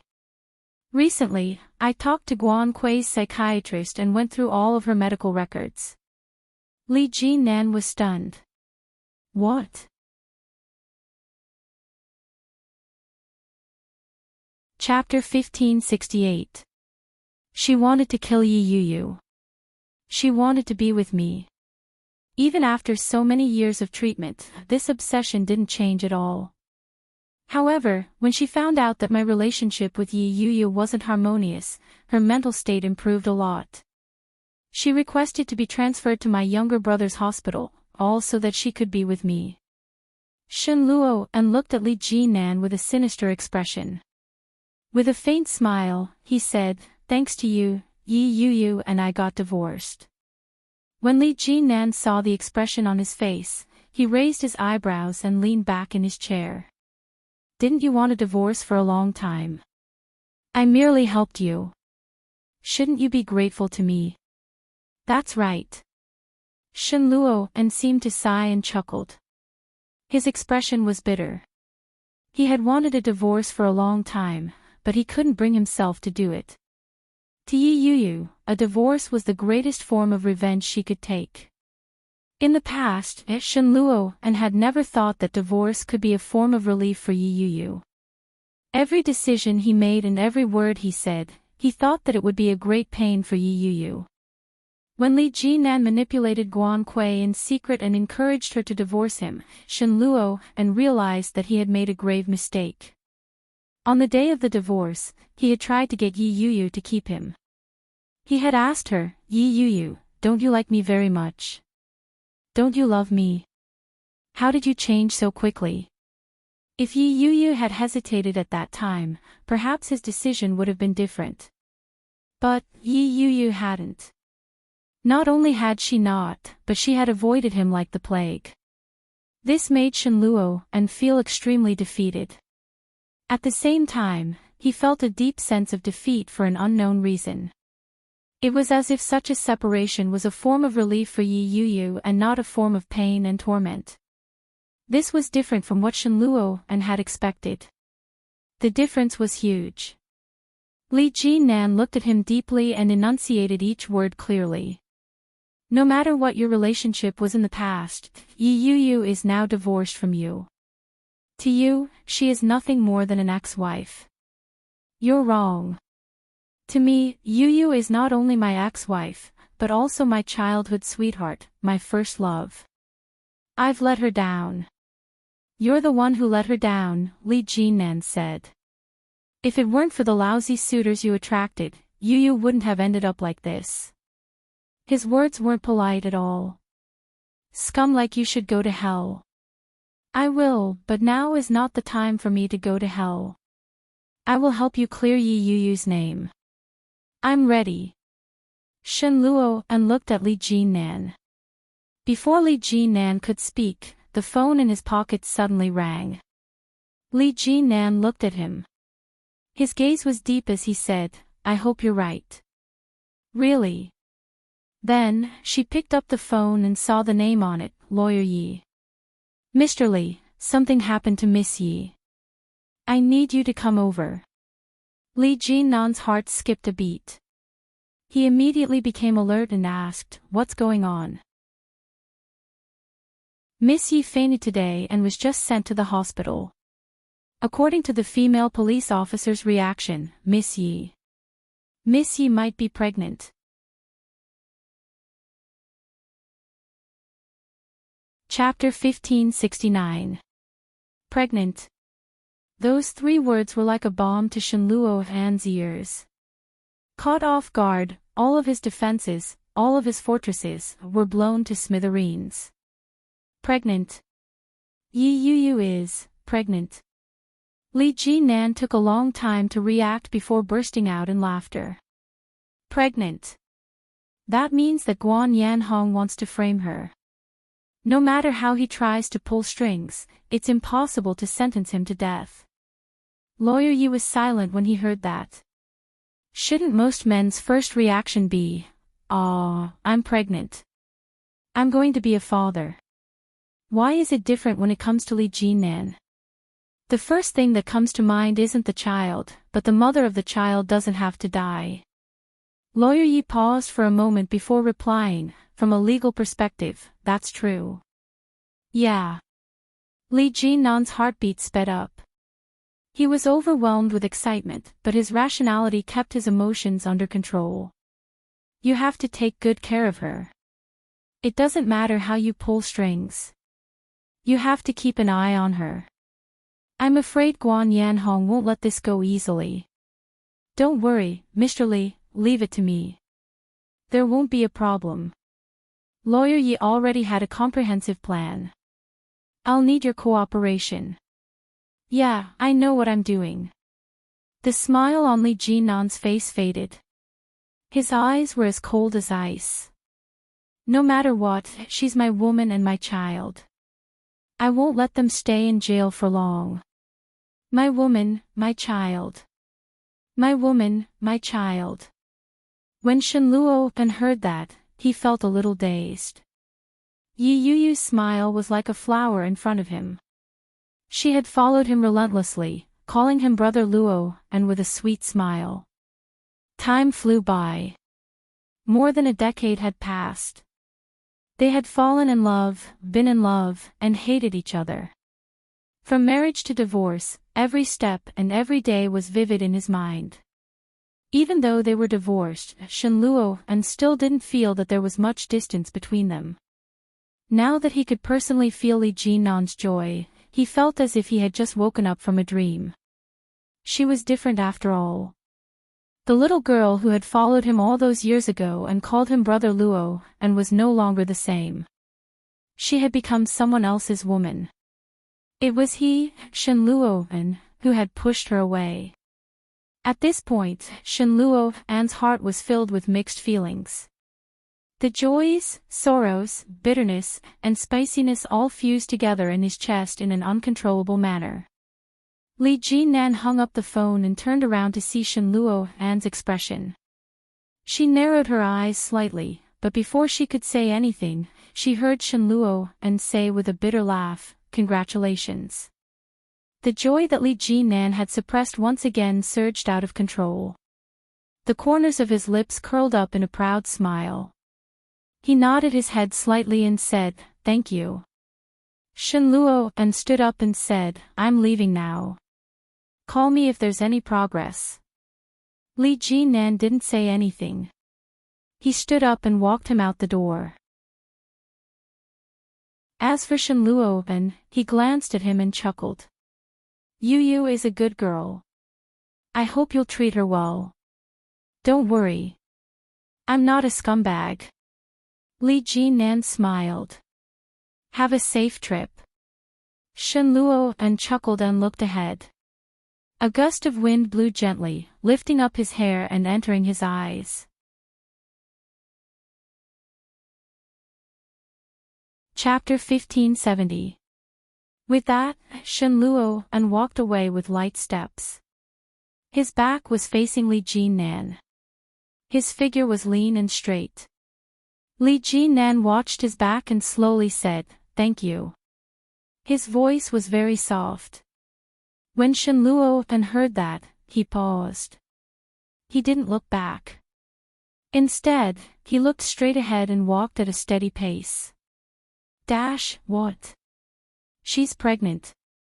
A furious voice came from Guan Yanhong's office. Is it really such a coincidence that she's pregnant at this time? The assistant pushed up his glasses and replied matter-of-factly, according to reliable sources, it's probably true. Guan Yanhong was enraged. That be *tch. Is her luck really that good? The assistant didn't say anything else. He looked at Guan Yanhong and silently handed over the documents in his hands. Mrs. Medical records have been leaked. Guan Yanhong was shocked and turned to look at him. How much? A little. Not much. However, what was leaked was more private. The assistant flipped open the documents. The incident that happened years ago has been completely exposed. The defendant has already collected this evidence. The old accounts from 7 or 8 years ago have been dug up. Guan Yanhong stepped forward and snatched the documents from the assistant's hands. He quickly scanned through them. All the medical treatments that Guan Kui had received over the years, as well as all the voice recordings and recordings, had been exposed as evidence for the defendant. Guan Yanhong looked through them and was shocked. He roared in anger, how could these things be exposed? Everything has been fine for so many years. How could they be exposed now? The incident of Guan Kui falling off the cliff years ago had infuriated Guan Yanhong. Especially when Guan Kui had revealed that the incident had something to do with Yi Yuyu, Guan Yanhong had given Yi Tian the cold shoulder. In the first few days, Yi Tian had still protected Yi Yuyu. Later on, when she realized that he was really angry, she had started to help him and had given Yi Yuyu the cold shoulder. Guan Yanhong hadn't done anything to Yi Yuyu, but Yi Tian had taken the initiative to tell him everything he had wanted to do and say. In the end, Yi Yuyu couldn't take it anymore and moved out. It was only when Guan Kui woke up that Guan Yanhong found out the whole story. Although that incident had nothing to do with Yi Yuyu, at the bottom of it all, it had something to do with her. If it hadn't been for Yi Yuyu's appearance, Shen Luo would never have taken a liking to Yi Yuyu and would never have given Guan Kui the cold shoulder. In the end, Guan Yanhong transferred all his resentment to Yi Yuyu. When he found out that Yi Yuyu's life had been miserable for so many years, Guan Yanhong felt a pang of pleasure. That was the kind of retribution a SL*T deserved. However, Guan Kui's mental state soon deteriorated. She found it difficult to stand. That was a huge blow to Guan Kui. When Guan Yanhong found out that Yi Yuyu had gotten her wish of marrying Shen Luo, he immediately summoned Shen Luo to Guan Kui. When Shen Luo saw the crazed look on Guan Kui's face, his heart was filled with guilt and disgust. When he found out that Yi Yuyu had been hospitalized due to her fall, Guan Yanhong knew that he was halfway to success. He told Guan Kui about the incident. Unexpectedly, Guan Kui's mental state miraculously improved. As a result, Guan Yanhong began to arrange for Guan Kui to be admitted to another hospital. Never in a million years would he have imagined that such a thing would happen to Guan Kui at her wedding.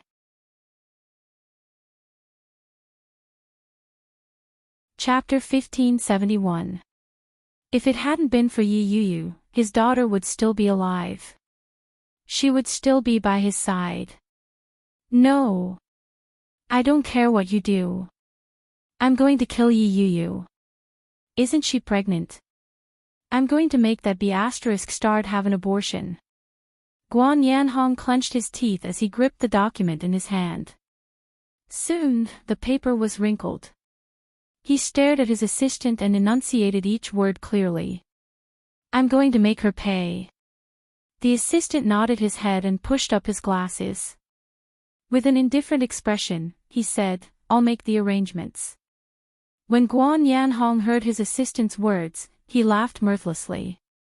He stared at the document in his hand and said, So what if you know? The evidence is clear. Yi Yu can't escape. Yi Yu sat in the empty cell. Her hand gently stroked her abdomen. She felt incredulous. She was pregnant. Her flat abdomen contained a tiny life. That tiny life was Li Jinnan's. She had imagined many scenarios of her pregnancy. Perhaps she had found out about her little secret through a pregnancy test in a joyful and unexpected room. Or in the hospital, she was filled with disbelief and anticipation, waiting for another person to announce that she was pregnant. She had never imagined that it would be at such an awkward time. She had been in prison for a few days. Her mental state had deteriorated, and she had fainted. When she woke up, she had been told that she was pregnant. Yi Yu would never forget that magical moment for the rest of her life. The rhythmic sound of footsteps came from outside. It was the prison warden. Yi Yu knew it. When she looked up, the prison door had been opened. The female warden looked at her. Her complexion was much better than it had been a few days ago, but her tone was still emotionless as she said, "Your man is here to see you. Come on out." Perhaps it was because she knew that she was a mother, but Yi Yu was no longer as afraid of death as she had been a few days ago. Her heart was as calm as still water. Yi Yu stood up and followed the warden out. When she heard that familiar and magical term of address, she felt a sense of wonder. When she walked out, she saw Li Jinnan sitting outside the glass partition. When Li Jinnan saw Yi Yu, he placed his hand on the glass and looked at her face. His gaze slowly moved down to her hand, which was resting on her abdomen. Yi Yu could clearly see a joyful smile on Li Jinnan's face. She walked over and sat down. Feeling a little aggrieved, she said, "You're here." Li Jinnan nodded. "I'm here. I brought you something to eat. I'll get the guards to pass it to you. Remember to eat some later." "Yeah." Yi Yu lowered her head and whispered, "Do you know?" What do you know?" "About my pregnancy." "Yeah, I just found out."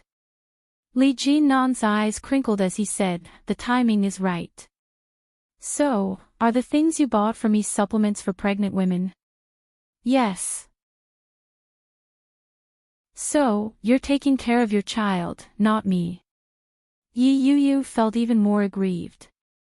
She looked at him and reached out her hand to meet his through the glass. "Tell me, if I can't get out of here for the rest of my life, should I give birth to the child in prison?"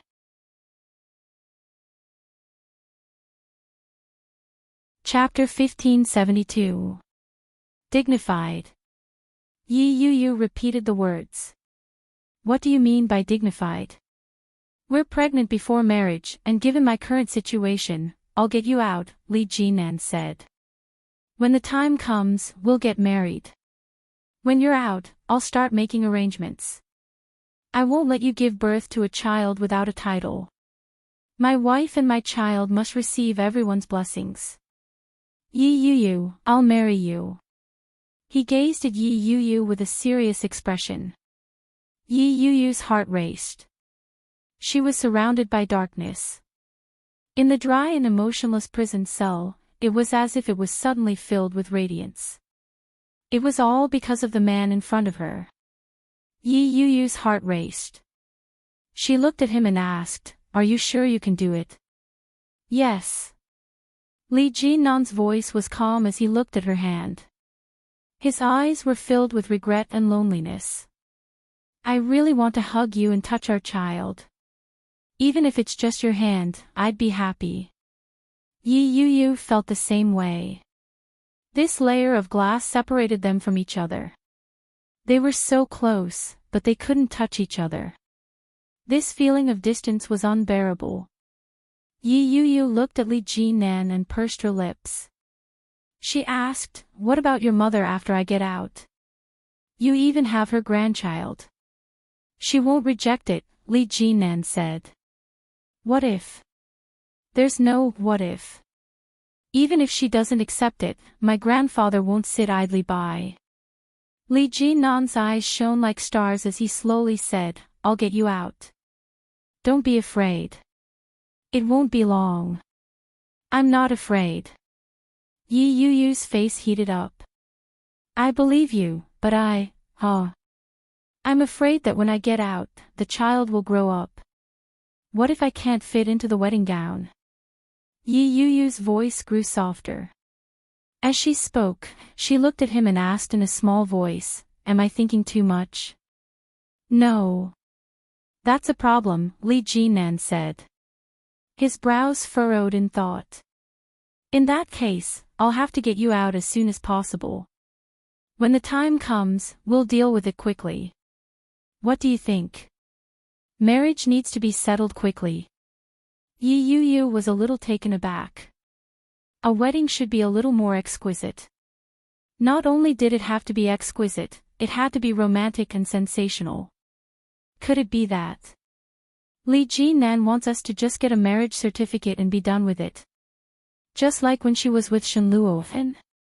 At that thought, she instinctively rubbed her belly and said, "I'm carrying your child in my belly. You can't just brush me off." Li Jinan couldn't help but laugh. "Why would I?" He reached out and placed his hand on hers. In a serious tone, he said, "When I said to end this quickly, I was referring to the matter regarding Guan Kui. Today, Shenluo and came looking for me." Shenluo and, these three words seemed to have been separated from him for several centuries. When Yi Yuyu heard that, she felt a little dazed. After a moment of silence, she asked, "Why was he looking for you?" "He told me that Guan Kui might not be dead yet." Yi Yuyu was stunned. She looked at him in disbelief. Li Jinan looked at her with a serious expression. "It's not impossible. You know what kind of person Guan Kui is. Do you think it's possible?"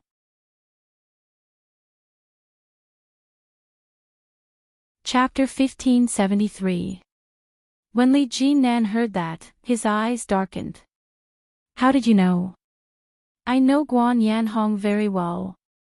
After all, we've lived together for more than a decade. I have some understanding of his temperament. Everyone knows that Guan Yanhong's daughter was poisoned in the hotel on the day of her wedding. After 2 days of resuscitation, she couldn't be saved and died." Li Jinan looked at Yi Yuyu and said, "This incident is extremely sensational." Yi Yuyu looked at Li Jinan and saw his frown deepen. She explained, "Guan Yanhong was a little superstitious.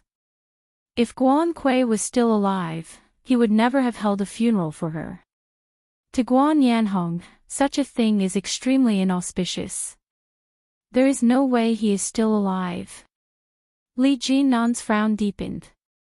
When Yi Yuyu saw the expression on his face, she called out, "Li Jinan. Guan Kui is already dead. She wanted to frame me, and I couldn't escape. Now that I'm pregnant, it's impossible for Guan Yanhong to get anyone to sentence me to death. But if I lose my child, don't speak nonsense." Li Jinan retorted, but immediately, a white light flashed in his mind. Immediately, his sharp dark eyes pondered for a moment, and he muttered, "Maybe, we can think of a way." "You've thought of it? What is it? Please have a taste of your own medicine." The fact that Yi Yuyu had been transferred to prison caught Guan Yanhong by surprise. They were transferred to a women's prison. The women who were squatting there were either thieves or swindlers. The more serious ones might be lost girls who had lost their way or vicious murderers. When Yi Yuyu entered, many people looked at her as if she were a monkey. Especially when they saw Yi Yuyu's fair and clean appearance, some of the wilder and wilder women with buzz cuts whistled at her. Yi Yuyu was very well behaved the entire way. She kept her head down as she entered the prison. The Li family in Kingstown. Qin Shuhua had always felt uneasy. He paced back and forth on the sofa, his mind filled with thoughts about Li Jinan's girlfriend going to jail. Over the past few days, Qin Shuhua had sought out many of her friends to inquire about the matter. She had originally thought that since Li Jinan wasn't willing to tell her, she would have plenty of means to investigate the matter thoroughly. It was just that he didn't expect that not only was this matter cleared up, but he also dug out a heavy bomb. Yi Yuyu had been married before. Moreover, the man Yi Yuyu married was the brother of O Ming's fiancée. She was the wife of the brother who was messing around with his sister. Knowing this, Qin Shuhua could not eat or drink for the next few days. Her mind was filled with this matter. Li Xiao could tell what was on her mind.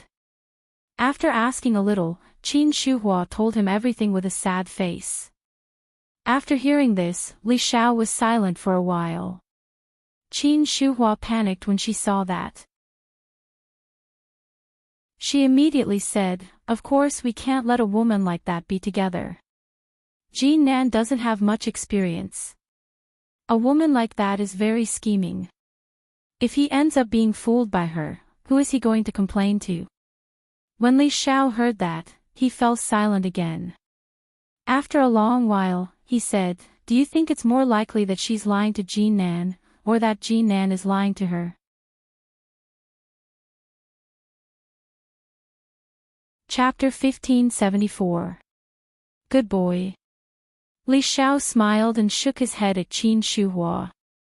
Qin Shuhua was unhappy when she saw her husband's expression. She rebuked, "What's with that expression? Why don't you think of something? Not only is this woman married, but she's also in jail. If this gets out, what will others say about us? Jinan will have his own ideas on this matter. You don't have to worry about it." Li Xiao waved his hands and didn't seem to care. But Qin Shuhua wasn't happy about it. She said, "No way, old Li. Does this mean that you agree to them being together? It's not up to me to decide whether I agree or not. Didn't you say that the girl is in jail? Even if I agree, they have to release her first." When Qin Shuhua heard that, she couldn't figure out what Li Xiao meant. She looked at him and frowned. Li Xiao stood up from the sofa and ignored her. He turned sideways and walked away. Qin Shuhua still couldn't figure out what he meant. She quickly walked up and asked, "Old Li, what do you mean?" Li Xiao didn't answer. Qin Shuhua asked again, "Do you mean that the girl won't be released?" Li Xiao was speechless. "Say something." Li Xiao said, "I'm going to take a shower." "No, you have to make it clear to me." Qin Shuhua followed him but didn't catch him. Li Xiao quickly went into the bathroom. Qin Shuhua was blocked outside the door. She stomped her feet angrily and picked up her phone to call her obedient grandson in the capital. It was the third day of Li Jianqian's arrival in the capital. Everything in the capital was different from Kingstown. Not only had the environment changed, but the people around him were also very different from when he was in Kingstown. For the past 3 days, Li Jianqian had been playing the role of a good child. When Grandpa asked him to eat, he ate. When Grandma asked him to eat, he ate. Today, Rong Haiyue and Rong Xian both suggested taking him to the movies. Li Jianqian only said one word, "Okay." The neighbors all praised Li Jianqian for being obedient and sensible. But only Rong Xian and Rong Haiyue, as the parties involved, knew that for a child, such obedience was not a good thing.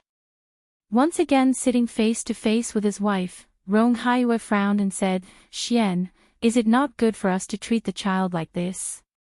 Rong Xian looked at Rong Haiyue and hesitated. They had always known that Li Jianqian was well-behaved and obedient. But these days, they found that the child did not seem to be happy. Rong Xian sighed and said, "Why don't we send the child back? After all, the child is still young. Don't let him get sick." "Daisu is sensible, but, Grandma, Grandpa," Li Jianqian said. The couple's backs stiffened, and they turned to look behind them.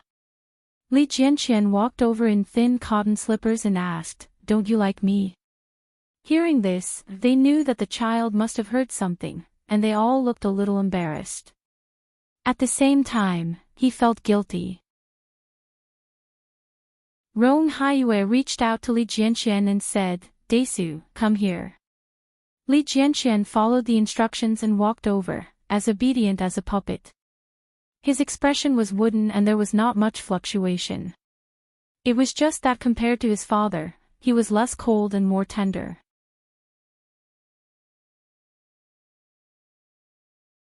Chapter 1575.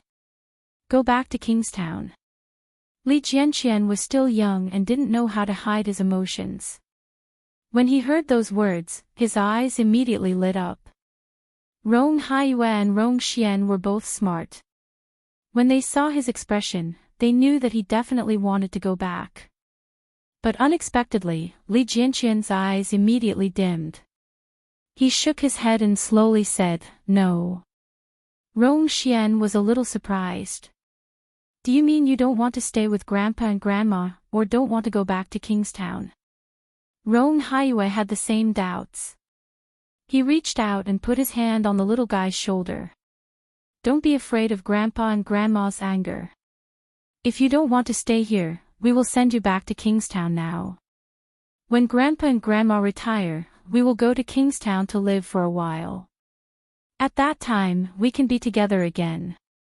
When Li Jianxian heard this, the light in his eyes that had dimmed slowly began to light up again. A pair of dark and bright eyes, just like Li Xiqing's. At that moment, he looked at Rong Haiyue and then at Rong Xian and said, "Grandpa, Grandma, I don't want to go back to Kingstown." Really? If he went back to Kingstown, what about the room that Grandpa and Grandma had arranged for him? They had spent so much effort to decorate the room, and it was all based on his preferences. In the past few days, he had really liked it. It was just that, maybe he was used to living in Kingstown and was not used to suddenly coming to the capital. And Ursu, Mosin, but Grandpa and Grandma had no company. Both Ursu and Mosin had. Not only did they have family, but they also had children in the same villa to play with. They were not alone, not lonely.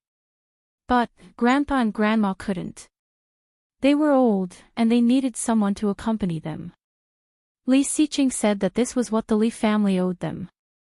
The child of the Rong family, Rong Anna, was dead. It was all because of them. Otherwise, Rong Xian and Rong Haiyue would have a child.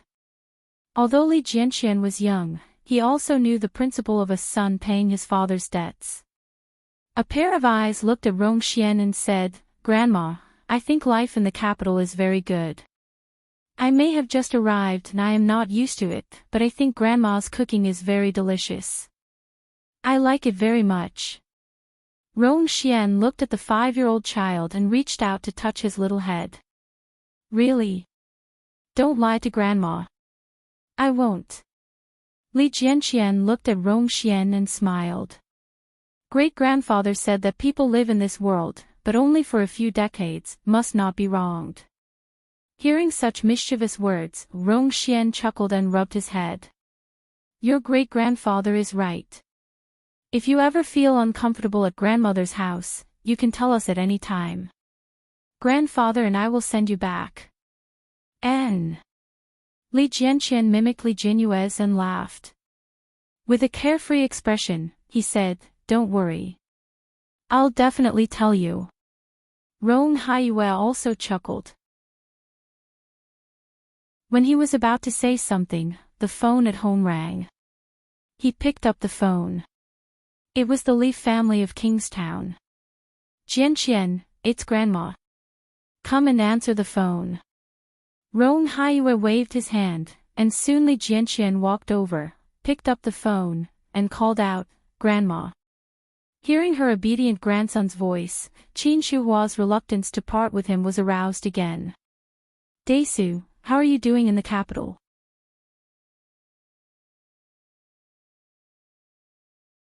Chapter 1576.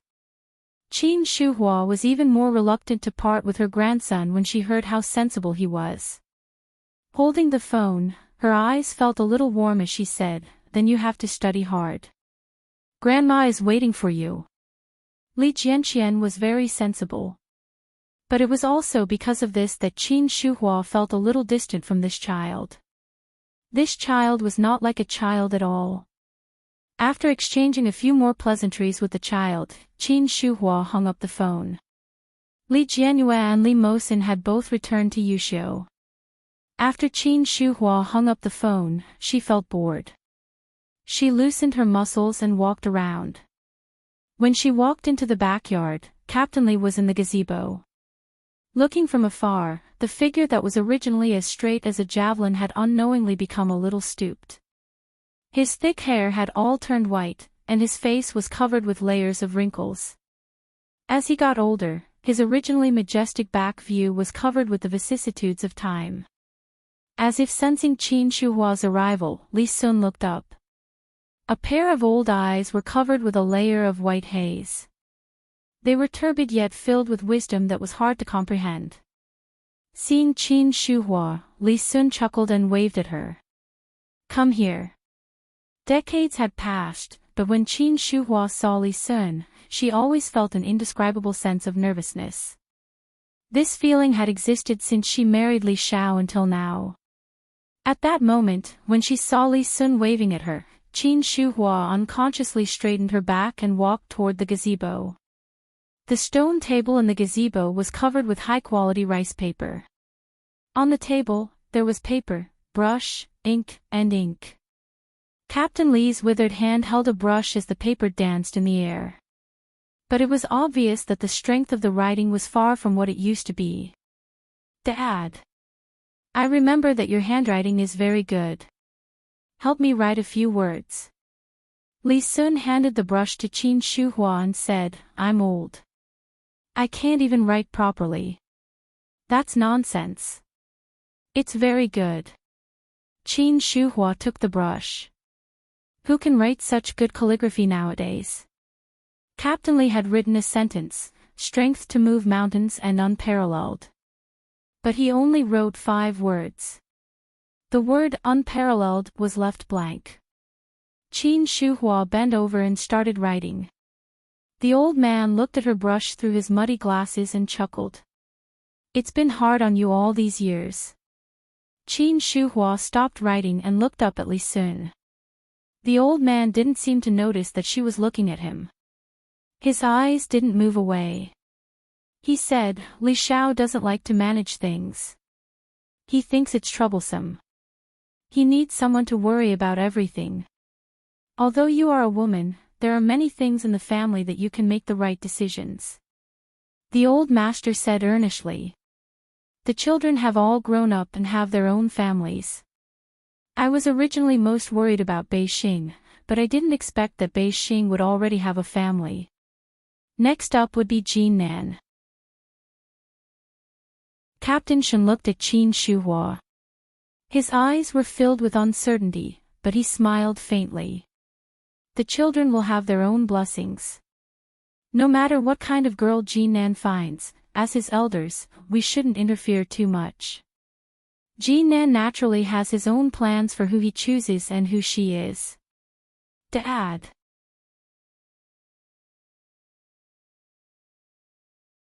Chapter 1577. Nonsense. He'll definitely live to a ripe old age. There's still more than 20 years to go. Qin Shuhua's heart ached. She finished the last stroke and placed the brush back on the brush stand. Strength to pick up mountains, presence to conquer the world. This was definitely the best way to describe the old master when he was young. But, so many years had passed. Li Sun's name had become a legend. Now, this legend was slowly aging and facing the brink of extinction. Old Captain Li laughed. "Life and death are decreed by fate. You don't have the final say." As he spoke, he clapped his hands and said, "Bring the children over." Now that Daisu has gone to the capital, Ursu probably isn't used to it. "Bring them over to play." "All right." The old man nodded and slowly walked back with the help of his walking stick. Qin Shuhua looked at old Captain Li's back for a long time before looking down at the piece of paper in front of her. Strength to pick up mountains, presence to conquer the world. The sound of handcuffs clanking against each other could be heard. Two female prison guards dressed in black walked into the prison cell with a short-haired woman in each arm. The woman was about 6 feet tall. She had a well-built build and looked a little tanned. She looked strong, and both her hands were cuffed. Even though there were 2 prison guards watching her, she continued to look around unscrupulously. She seemed to be chewing on something. She looked left and right as if searching for something. Many prisoners saw her, but none of them made a sound. No one was as frivolous as Yi Yu had been when she entered. Yi Yu stood in the crowd and laughed to herself when she saw the woman. Even the vicious criminals in the prison cells bullied the weak and feared the strong. However, before she could finish cursing in her heart, she seemed to feel a sharp gaze looking towards her. Yi Yu paused and looked at the short-haired woman. Their eyes met. The short-haired woman's eyes flashed with an almost imperceptible light. Imperceptibly, a wave of chills suddenly assaulted them. Yi Yu's heart skipped a beat. At the same time, she hid behind the crowd. Go in. Behave yourself. The prison guard pushed the short-haired woman in. Her tone was harsh. The short-haired woman stumbled when she was pushed. She was in the cell in an instant, but she quickly steadied herself. Then, there was the sound of the iron door being slammed. Standing up straight, the short-haired woman straightened her clothes and smiled a bit sloppily. He licked the inner wall of his mouth, his tongue pushing against his cheeks. He swept his gaze across the crowd and didn't see the slightest bit of fear and awkwardness of a prisoner. Hey, old Joe, you're here again. Hearing the familiar voice, Yi Yu looked over. The person who spoke was called Wang Zhuang. She had a certain status in the prison, and many people were afraid of her. Not only because of her burly figure, but also because of her fiery personality. Moreover, the scariest thing was that she was quite skilled. Once they appeared, they would definitely be able to call for backup. It was Yi Yu's second day in prison. She wasn't familiar with the inmates at all. However, she did not dare to approach any of the people inside. When old Zhou heard Wang Zhuang shout, he turned his head to look. Old Zhou smiled and said, "Why haven't you left yet?" "I've been gone for 2 months. Bad luck. It was delayed." Wang Zhuang laughed out loud. "What did you do this time?" "Hey, don't talk about it," old Zhou said. "I was just stabbed by a B****. It could have been settled with some money, but they had to drag me in." "Hey," as old Zhou spoke, her eyes searched the crowd.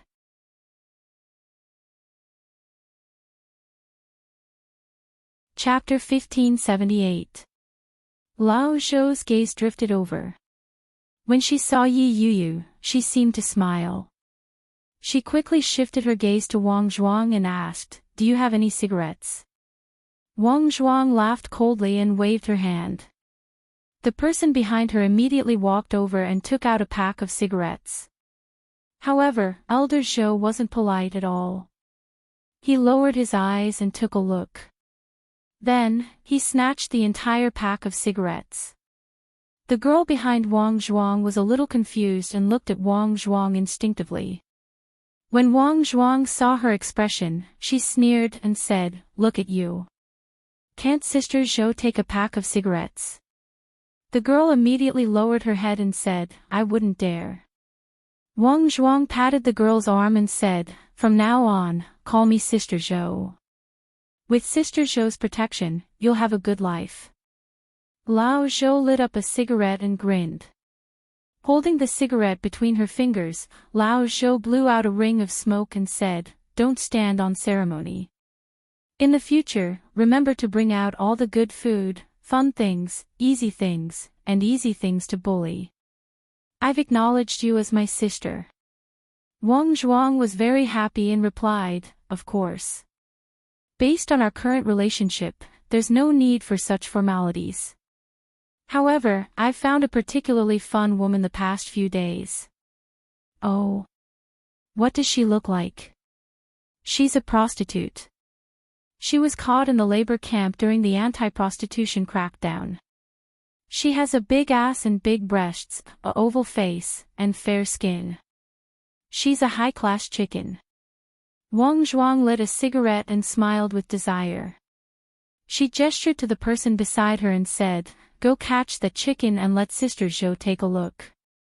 Lao Zhou's interest was clearly piqued. Her gaze swept across the crowd. Such a conversation made one's hair stand on end. Lao Zhou and Wang Zhuang were both strong-looking women.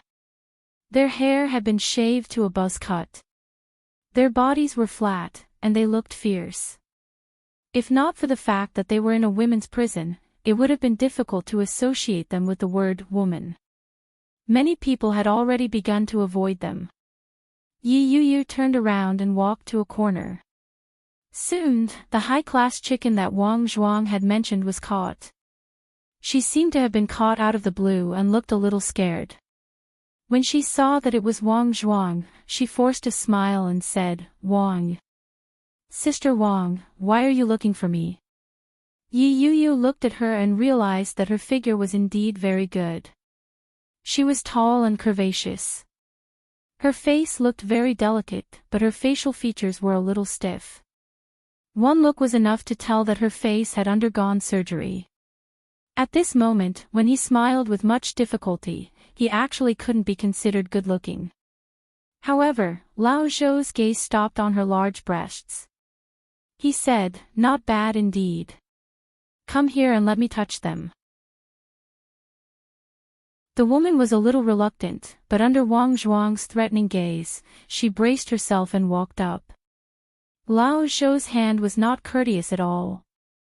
He reached under her collar and grabbed it forcefully. However, this action caused him to frown deeply. She immediately retracted her hand and gave him a backhand slap. The woman whose breasts were grabbed was stunned and took a few steps back. Old Zhou spat and said, "I'm not here to play with saltwater bags." The woman covered her face contorted in anger. However, he didn't dare to say anything and shrank to the side. "I don't like this kind of trash. But, are there any pregnant women here recently? I've never played with a pregnant woman in my 30s. I recommend my gay friend Hua Rong's new book, The Most Spoiled Marriage of the Century, The Deep Kiss of the Husband. How does it feel to have sex with your own uncle? Not a good feeling."